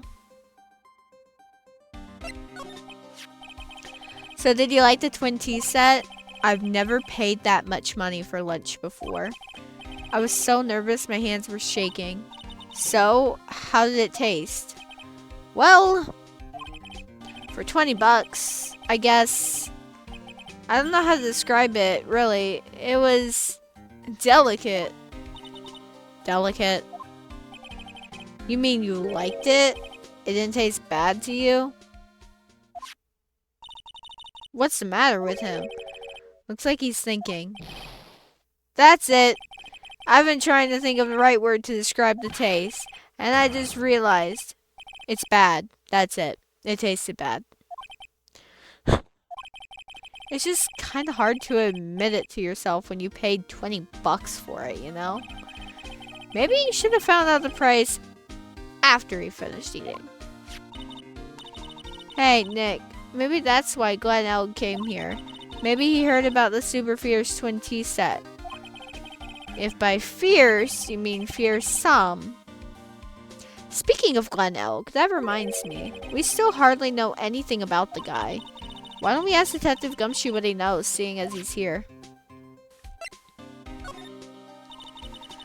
So what were you all excited about earlier? Huh? That's right. You said you were listening to the radio or something. Oh, that was nothing. I wasn't excited. Come on, Detective Gumshoe. You can tell little old me. What were you listening to? Nothing, really. It was just the, daily exercise show. Wow. What a cyclock? Hahaha, this lunch special lobster sure is great. Then why are there tears in your eyes? Wow, this is gonna be the easiest cyclock I ever broke.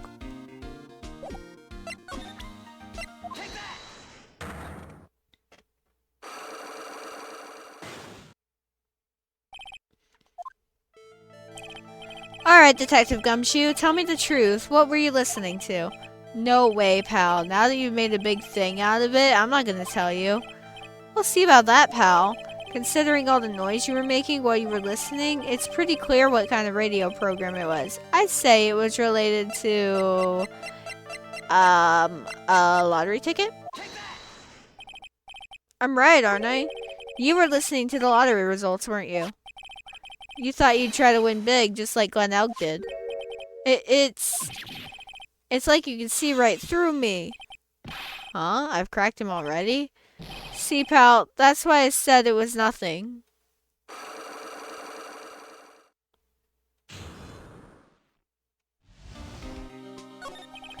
I'm usually pretty lucky, so I figured I'd give it a try. What's with everyone in the lottery? So, how did it go? I won 50 cents.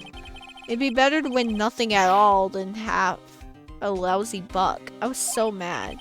Yeah, I know the feeling. I bought the same kind of ticket as Mr. Elg, you see, and they've got this special radio show where they announce the winning numbers.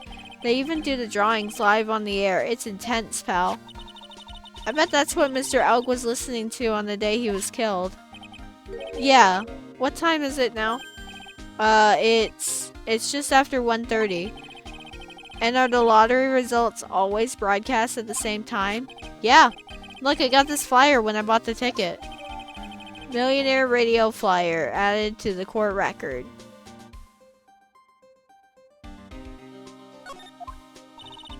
Millionaire radio? That sounds cool. I want to try it, Nick. Then buy a ticket, Maya. With your own money. Okay, now it was very much hinting that I need to ask about Glenn. This guy was a real programming genius. They called him the walking computer at the place where he worked. What happens when he crashes, though? Does he just stop moving all of a sudden? Groan. He wasn't literally a computer, Maya. Anyway, there's nothing between Maggie and the victim. Yeah, that's what we found out yesterday, too. Hey, Detective Gumshoe, don't you have any information that's a bit more fun? Fun? Oh, I know. So have you paid a visit to where Mr. Elg worked yet? You might as well. His workplace? Where's that? A computer firm called Blue Screens Inc. or something like that. Sounds like a real stable company. This could be fun, Nick. Let's go. Computers aren't really my thing, Maya. We'll be fine. I know all about that high-tech stuff. I wonder about that. It's just around the corner from this joint. You should take a look. A computer firm called Blue Screens Inc., huh? Sure. I'm game.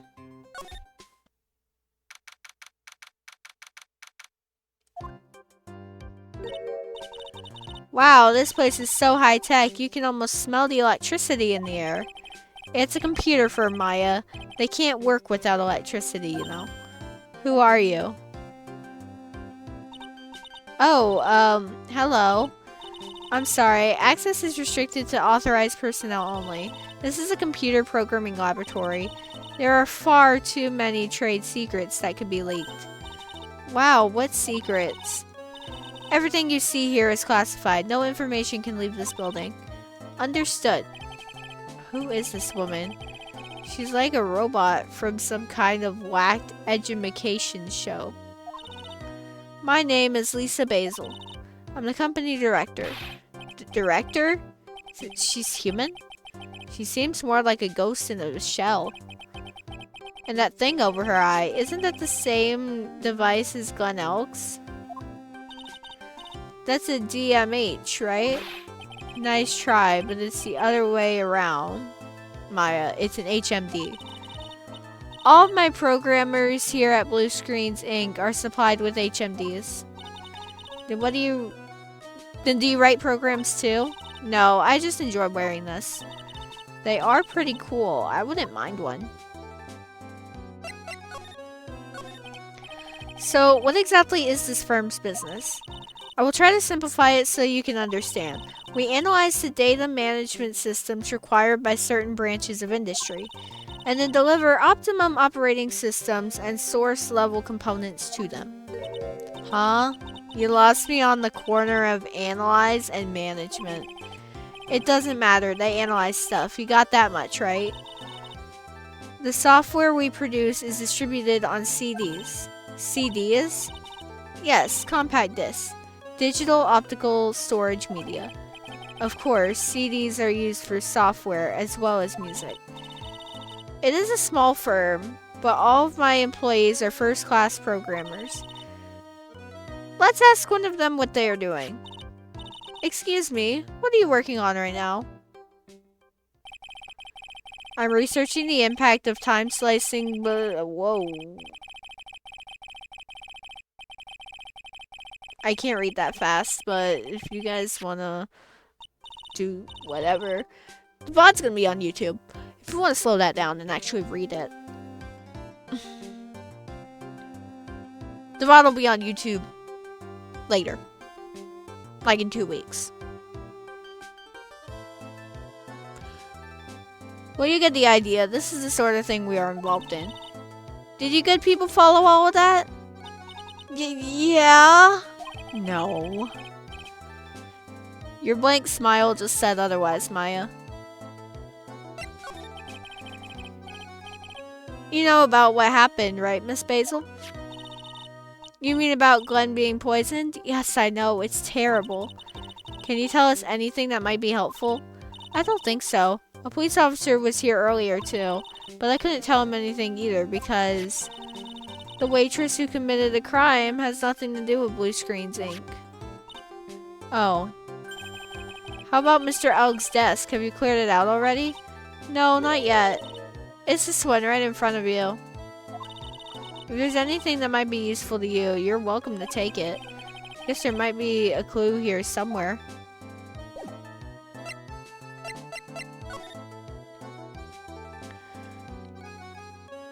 Thank you for the hydrate, MM.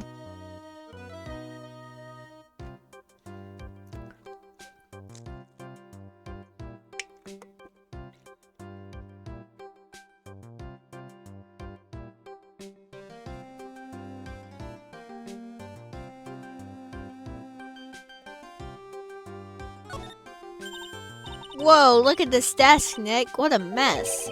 Looks pretty average to me. But you can't get any work done with everything all over the place like this.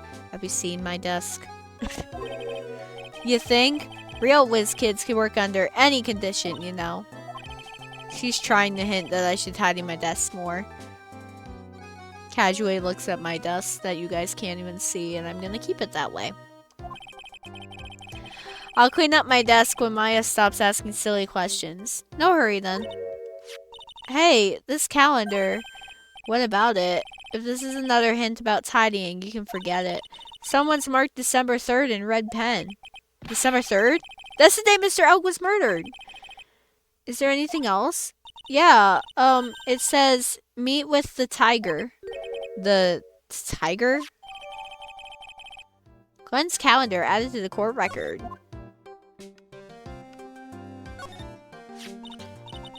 Wow, look at this mess. Looks like they're all betting tickets. What kind of betting tickets? For betting on which horse will win a given race? They're horse racing tickets. I had to. Oh, wow. His drawers are stuffed full of these. Looks like they're all losing tickets, though. Glenn Elk's losing horse racing tickets gathered up. There's over 500. This many tickets would get you, what, $1 down at the recycling center? But I didn't know you were so hard up that you'd try to profit from the dead, Nick. I'm just taking them as evidence, Maya. Okay, I do think I've got all the important stuff, but still. Maybe I don't. Those pillars almost look like they're moving. It's kind of unsettling. Nah, they just look a bit twisted or warped or whatever word I'm looking for.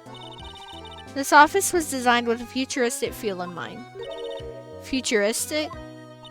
Yes, we tried to imagine what things might look like in the future when we designed it. It helps to soothe and calm the soul. On second thought, I agree with you, Nick. This place is really unsettling.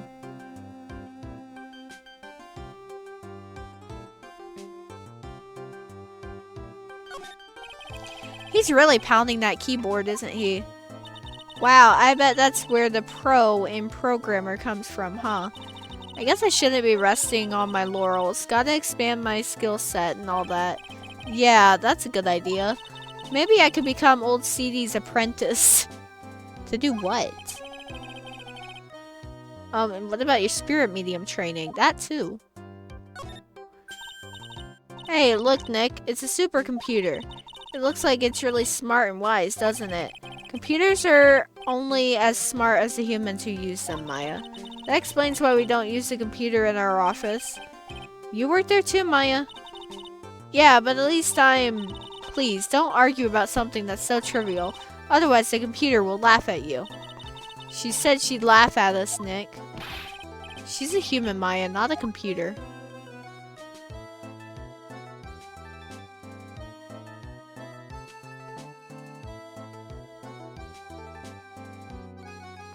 Yeah, I've looked at everything. Before we go, I'm gonna show her my badge. I'm sorry, that data is super admin restricted, desktop access password protected. Super admin restricted, desktop access password protected? What? This is madness. No, Maya, that is Sparta. She won't tell us unless we say the right code word. A code word?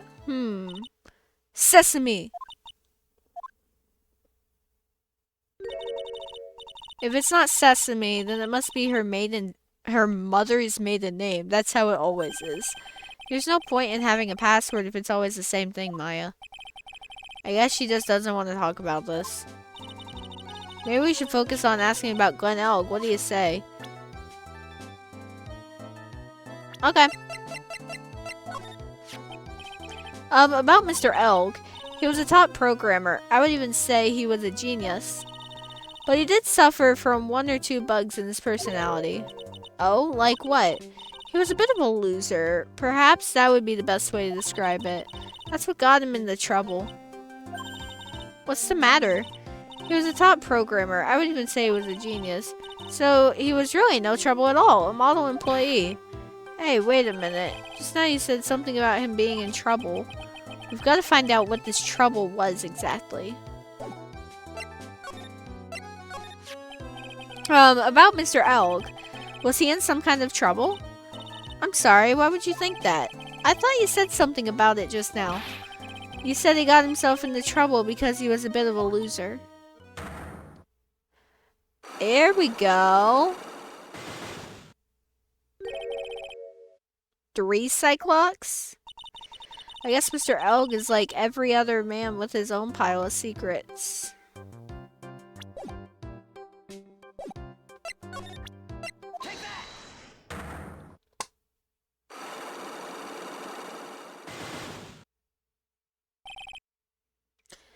Glen's troubles. So how about you tell me what kind of trouble Mr. Elg was in? I'm sorry, sir, but we don't deal with troubleshooting here. Perhaps you'd like to speak to someone in customer service? What's she talking about? Guess I better just take a shot and see where it gets me. Miss Basil, let me ask you something. Did Mr. Elg's troubles have something to do with this? You know, his gambling? What is that? A bunch of horse racing tickets, all losing ones. With that many tickets, you could get $1 at the recycling center. You good people are very, very bad. Cashing in on others' misfortunes is immoral. Is that a whiff of hypocrisy I smell? But what is the relevance of these tickets? The victim, Mr. Glen Elg, he had a gambling habit, didn't he? I don't think that's a logical conclusion based on the facts. Everyone likes to go to races from time to time. He's got 500 of them!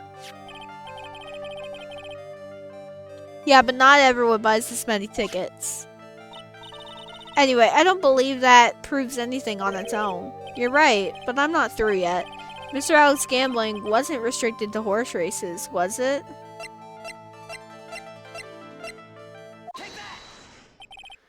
The lottery, horse racing. He bought a lot of tickets. I lost a lot of times. That's got to have hurt his wallet pretty bad, don't you think? Maybe bad enough to be the cause of some pretty serious trouble, perhaps. No. You are right.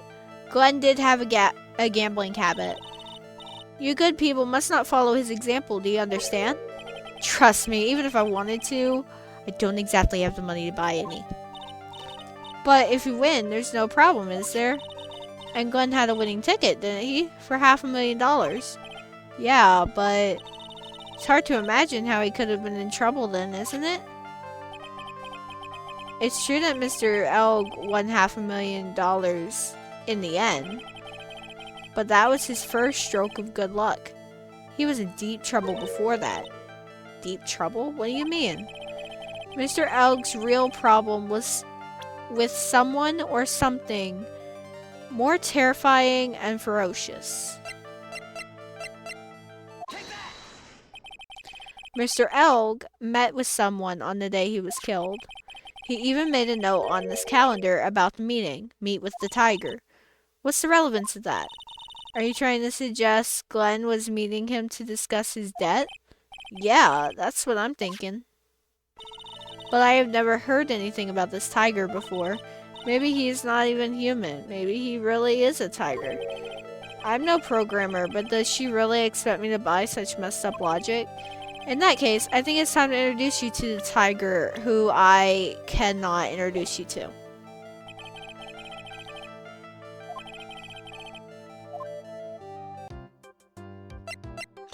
So, we're gonna go to I don't think we can do anything in the kitchen. But I'm glad I tried it anyways. Huh? Mr. Armstrong's talking to someone. I'll be back next month. Oui, natural month. I will be waiting for you. If you haven't got it by then, I'm afraid it might get a little hot around here. None. I will have everything ready, I promise. I love fire, you know. I love the way it crackles. No, stop it, I beg you. Then don't let me down.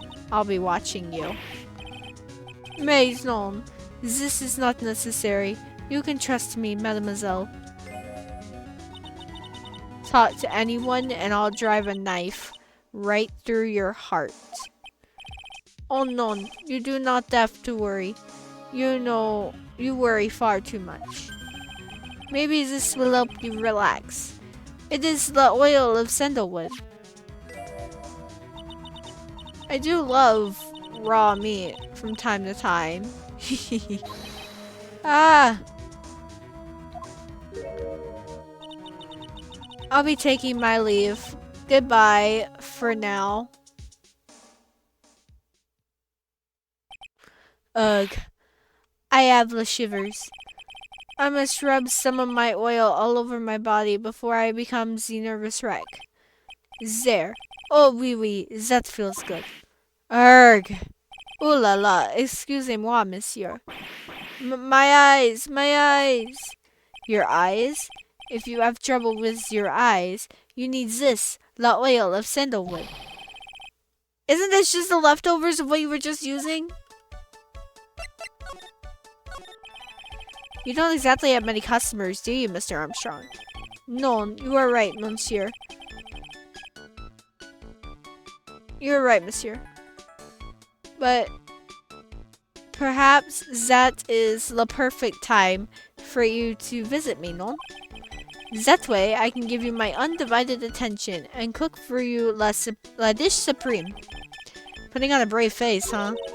That's what girls do, Nick. But you are right. Business is very difficult these days. Perhaps the name is the problem. People do not understand it. They think it is Trey. I just wanted people to think that my restaurant was exclusive. But they think you just serve fast food on cheap plastic trays? Nick, that's the kind of thing that can make a girl cry. Have you forgotten that Mr. Armstrong is a man, Maya? But this restaurant is my life. It is everything to me. I will defend it to the finale. No one will take it from me. So who was that woman you were just talking to? Oh la la, you saw this? You saw that? Well, yes, sorry. So who was she? She looked so polite and graceful. Polite? Graceful? And she likes raw meat and fires, right? I'll be back next month. Oui, natural month. I will be waiting for you. If you haven't got it by then, I'm afraid it might get a little hot around here. No, I will have everything ready, I promise. Now that I think about it. Hey, Maya, I think it's pretty clear what kind of conversation they were having. You think so? Well, then let's show him that piece of evidence and see what happens. So obviously we're talking about the fact that he's in debt and that person is the debt collector. So long as that paper exists, I am but a delightful angel with the broken wings. An angel, huh? Doesn't bode well when you think about it. They keep harassing me month after month. In the end, I had to give in. I agreed to help them. Help them? With what? Mais bien, sir. If I did not owe them the money, I would have refused. But my hands were tied. Please, what did you agree to help them with? None. I cannot say. If I tell you, that woman, she will slice me up and eat me with the salad garnish. Ew. I hope he doesn't mean that he'll literally be sliced up and served with garnish. I'm gonna guess that woman has something to do with your loan contract, am I right? Ah, please, Mr. Armstrong, tell us about that woman. The woman who was here earlier, I take it that she's, why has it come to this? What a tragedy. Suddenly I find myself so deep in la debt. It is a sign of the bad, bad world we live in. No, I'd say it's more of a sign of the bad, bad culinary skills. The woman who was here, the scary woman. She is from the loan office. Loan office? Is that where you borrowed $500,000 from? Oui, tender lender, it is called. Catchy name. Just hearing it makes me want to borrow some money. Please, you must not borrow from them. If you must, no more than $10. $10? Sounds like your whole monthly stipend, Maya. Hey, I get a bit more than that. Thank you very much. So tender lender is the loan office you borrowed $500,000 from, huh? I wonder if they got anything to do with this case. I am a weak woman. When I am upset, I have to buy something nice to cheer me up. Thanks to him loaning me the money, I have to pay back $500,000 now. I am like his slave. I have to do everything that he tells me. Who's this he? The tiger. The tiger? Oui. He is the manager of the tender lender, a terrifying man, the big city monster. When he shouts at me, my knees are trembling, and his voice is ringing in my ear for 3 days. As soon as I hear the noise of that battered old scooter he rides, I start to cry. A big city mobster who rides a battered old scooter. Does this guy resemble me by any chance? Oh, no. This man has a presence, a most formidable personality. Although, oui, he does have the spiky hair, just like you. Oui, there is a resemblance there, I suppose. Sounds like this loan office is worth checking out after all. If you want to visit the tender lender, it is just beyond Vitamin Square. Hey, Nick, if you need money, I can loan you some as long as it's less than $3. Thanks for the offer. Just beyond Vitamin Square, huh? Alright. Well, I'm gonna head back to the precinct now. We've got a big meeting starting in a bit. About Maggie's case, you mean? No, that's pretty much wrapped up now. There's another big case going down at the moment, so she's been pushed aside. Okay, well, see you later then. Bye.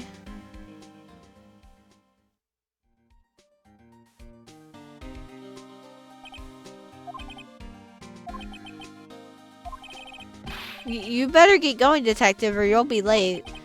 Actually, I kind of got a favor to ask. It's a big one. A favor? Yeah, it's for, Maggie, actually. I was kind of hoping you'd give this to her for me. What is it? It's a lunchbox. I got up early so I could make it. I've been real worried about her. She looked like she'd lost a lot of weight. Detective Gumshoe. How many weenies are in here? There's not a person on earth who could down this much meat. You think? I love weenies. I can't get enough of their tender juiciness. So will you give it to her? It took ages to make. So please say you will, pal. I can't exactly say no, can I? Gumshoe's lunchbox given to Maya to carry.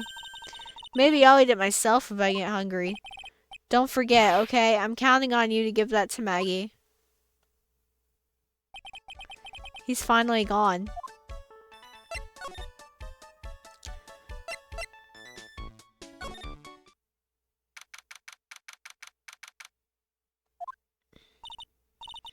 I don't see any sign of Mr. Kudo, do you? Maybe he went to buy another ton of bird seeds. I was kind of hoping he wouldn't be here anyway, at least not for now. Besides, any more seeds today and I'm liable to turn into a real phoenix. So, I want to examine the scooter. Hey, check this out. I wouldn't get too close to that if I were you, otherwise you might be in for a shock. My phony must be lurking someplace nearby. Just imagine a tiger loose in the city. Meanwhile, the real phoenix is like an abandoned chick lost in a vast urban jungle. Huh?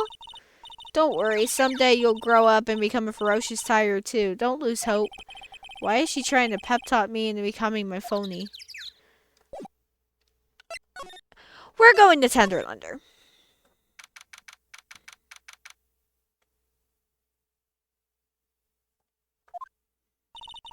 This place gives off a really strange vibe, doesn't it? Looks like the tiger isn't in his lair. And that is, as they say, a very good thing. Welcome. Gulp. Talk about a creepy voice. It makes your soul want to shrivel up and die. Hello there. You're here to discuss a loan? No, not exactly. The manager is away at the moment. Wait quietly, please. She's gone, just like that. I guess we'll have to come back another time. But this is the perfect opportunity, Nick. This place reeks of suspicion. Come on, Nick, let's take a look around, okay? Do you think it'd be okay? Of course, no one will ever know. Coffee? Ah! I'll leave it here for you to enjoy, quietly. Yes, thank you. Do not touch the desk, please. Nick, let's get out of here.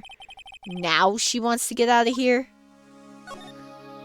We're looking around. What's this? It's a punching bag. What? No way. You wouldn't catch me walking around with a bag like that. What do you mean, walking around?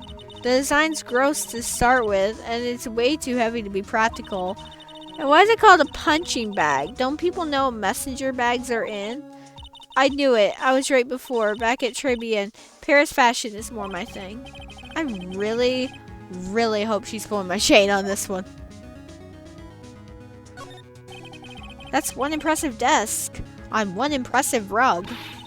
It's solid gold, Nick. Gold. Just look at that shine. Only real gold shines like that. Would you really want such a shiny desk, though? I don't know, but let's see what it's like to sit at a solid gold desk. Wow, I'm completely dazzled.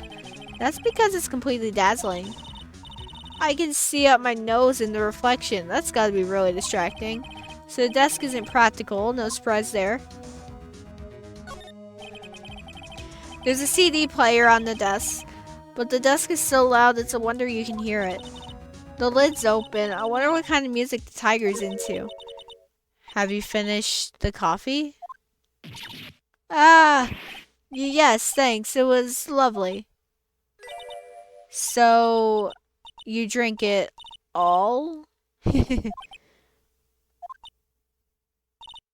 Gulp. If you touch anything else that doesn't belong to you, there's always another cup.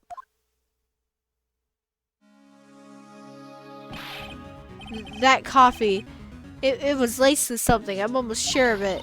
Nick, my stomach, it's killing me. Oh, wait. Maybe it was just the burger I ate for breakfast. I sure hope so. We better take a look at the CD while we're still alive and have the chance. What the? What? It's not the Rocco soundtrack, is it? Call of the Tiger? It's a demo CD. The artist's name has been handwritten on the disc in pen. MC Bomber. What? This must be the CD Maggie told us about. Let's listen to it. I bet it's heavy metal. No way. That woman will make us drink more coffee if we do. MC Bomber added to the court record. Let's see. This round doll thing is called a Daruma, I think. I figured I'd read a book or two and be more cultured in case you're wondering. You mean you aren't making stuff up for a change? Bet you also didn't know that no matter what, he'll always right himself. Go on, Nick. Give him a good shove. Only if I feel like dying. Now this yellow thing. This is a Japanese chess piece. I think it's a king. Not that I'm an expert or anything. I'm more of a reversey person, you know. Assuming she knows what she's talking about, these aren't exactly your typical mobster wannabe items. They're not trophies, are they? Gulp. Hey, there's a piece of paper sticking out from under here. What is it? A repair bill? Looks like he did some repair work on his car. Does he even have one? $15,000 to replace a bumper and a light? That's insane. The car's registered to the Cadaverinis? Huh? So it's not even the tiger's car? Why would someone else's repair bill be in the tiger's office?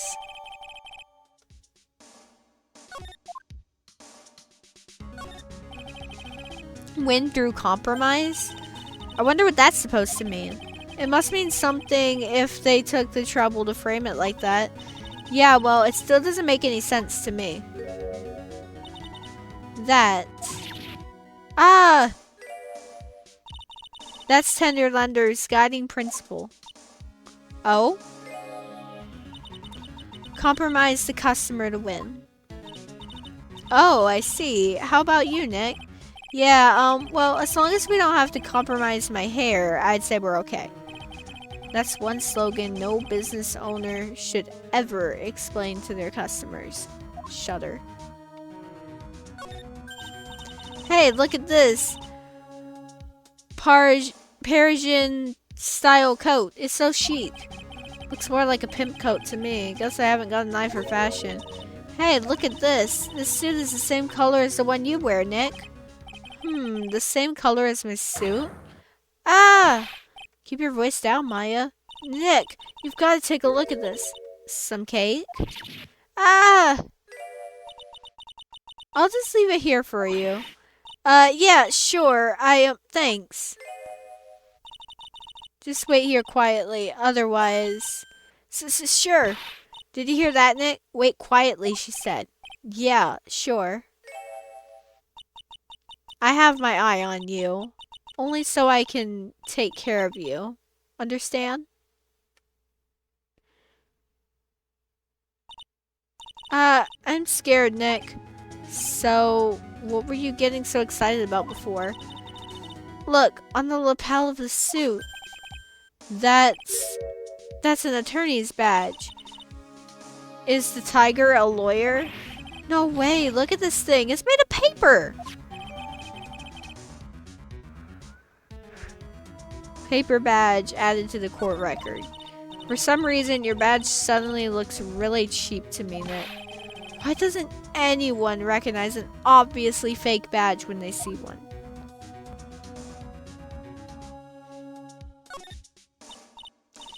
Oh no, someone's dropped the ashtray on the floor. That's going to be a nightmare to clean up. Yeah, it's all over the rug and everything. I accidentally knocked over a really big space heater once. Cleaning up was such a pain. It was one of those super antiques where you have to burn a ton of charcoal. How did she manage to knock one of those over? Aren't they supposed to be super heavy? Oh, hey, there's a book of matches here too. Matches, huh?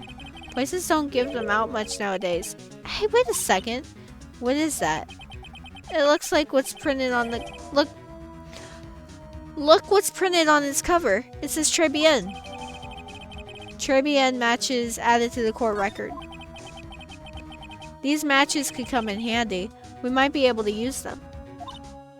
Yeah, the pilot light for the office boiler keeps going out. Swing and a miss, Maya. Swing and a miss. Roar!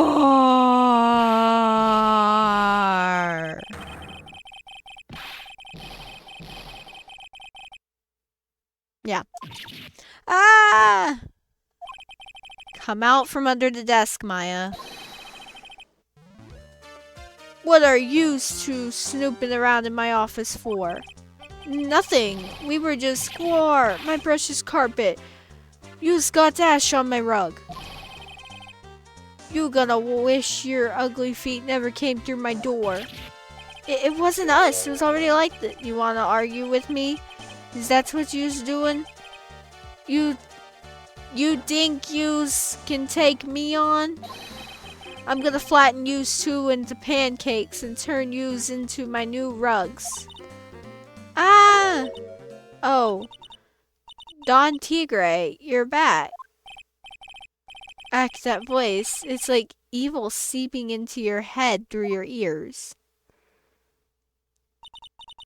I'm sorry, Don Tigre. I knocked over that ashtray earlier and... Eek. She got a death wish or what? Oh, right. Huh? Forget about it, Violetta. It's none. What? I ain't gonna get mad at you. You too cute, you hear? That's so unfair. Here, have some cookies. I just baked them. And you'll need some strong espresso while you're discussing your loan.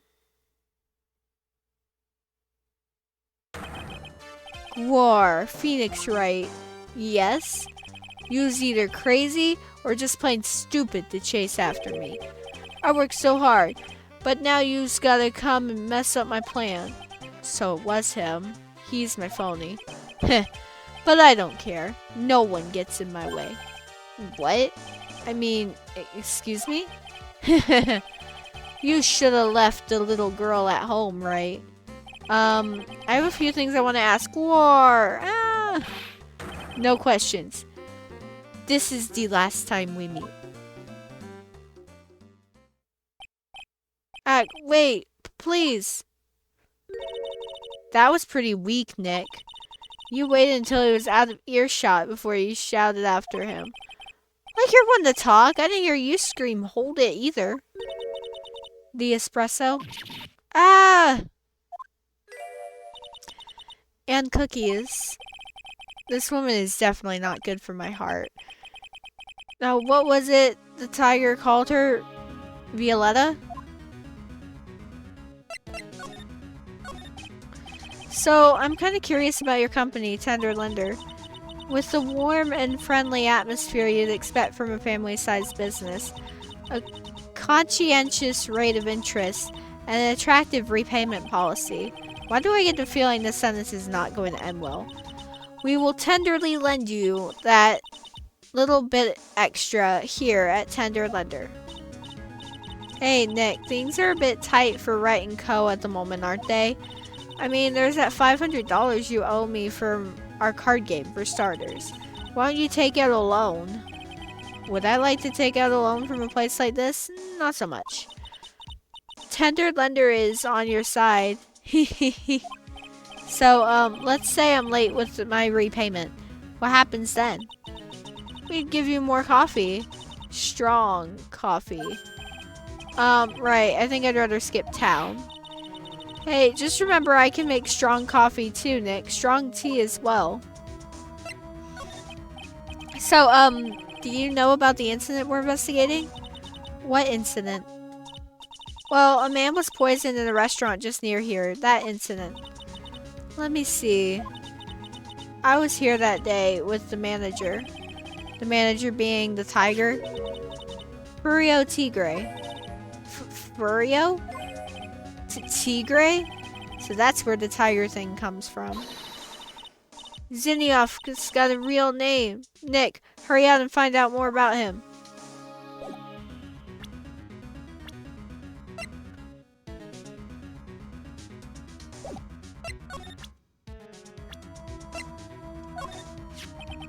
Can I ask you about the tiger? I mean, Mr. Tigre? Cookie? Sure. How do you like my cookies? I baked them myself. Go ahead, Nick. The honor is all yours. No, ladies first, Maya. No matter how I look at this, I just don't get it. What are the tiger and this scary girl doing working together? We are lovers. That's not exactly coming across in your tone of voice. And I owe Don Tigre my life. He's the one who saved me. The tiger saved you? Please, address him properly as Don Tigre. Otherwise, I'll have to... Okay, Don Tigre. Of course, I'm sorry. He saved her life? I'd sure like to know how that happened. I'm very frail, you see. Just recently, I died once. You died? About 4 months ago. The doctors said to abandon all hope. I guess they were expecting her to take a boat ride across the river Styx. But Don Tigre, he saved me. He gave up everything. Everything? When I found out what he had done for me, I was happy. No offense, but I'm finding that a little hard to believe. I decided I'd pay him back with my life by serving him coffee and espresso. I still wonder about what's in her coffee. So is that why you've got that bandage around your head? This? So what's the story with the bandage? They put it on after the operation. Operation? It's just a little injury. A little fatal injury. A fatal injury? Maya just suffered one herself by the sound of it. So that's the injury you were talking about before when you said you died once?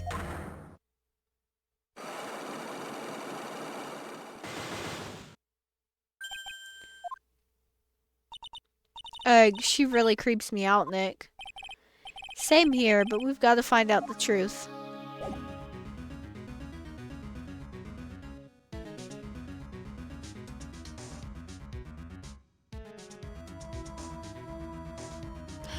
We'll find out the truth in the next stream, because... yeah, I'm done.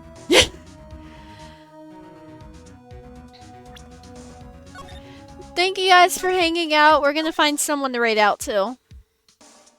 I know that's probably not the best stopping point, but... yeah. So, like I said in the Discord, no stream tomorrow, no stream Tuesday. May or may not stream next week. We'll see. I have very special plans next week. Probably won't stream on Monday if I stream. We'll figure it out. I don't know. Keep an eye on my Discord for updates on that, I guess. But yeah, we are going to raid out. And I didn't catch the ad before it started. I do apologize about that.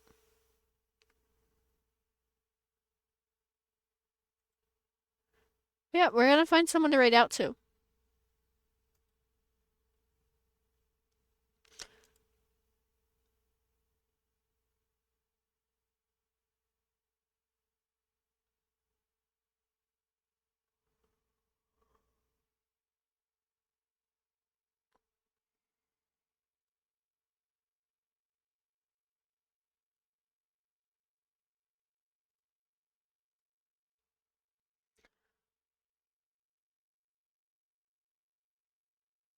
Let's raid over to... I want to raid someone who I haven't raided in a bit.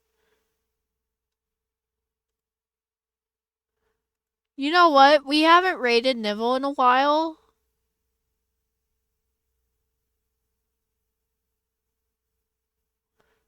We're gonna raid out to Nivell.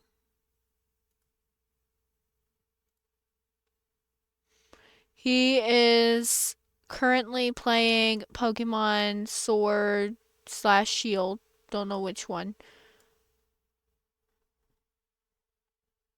So yeah. we are going to raid out to him. I personally am not the biggest Pokemon fan, but Neville does some really good streams. He does some other stuff. So let's send him out. Let's send you guys over his way. We're gonna raid Neville. Here is our raid message. Yes, my boyfriend is a Pokemon fan. Here's our raid message. And we're gonna go ahead and raid on over. So you guys have a great night. And we'll see you at the next stream. Bye, guys.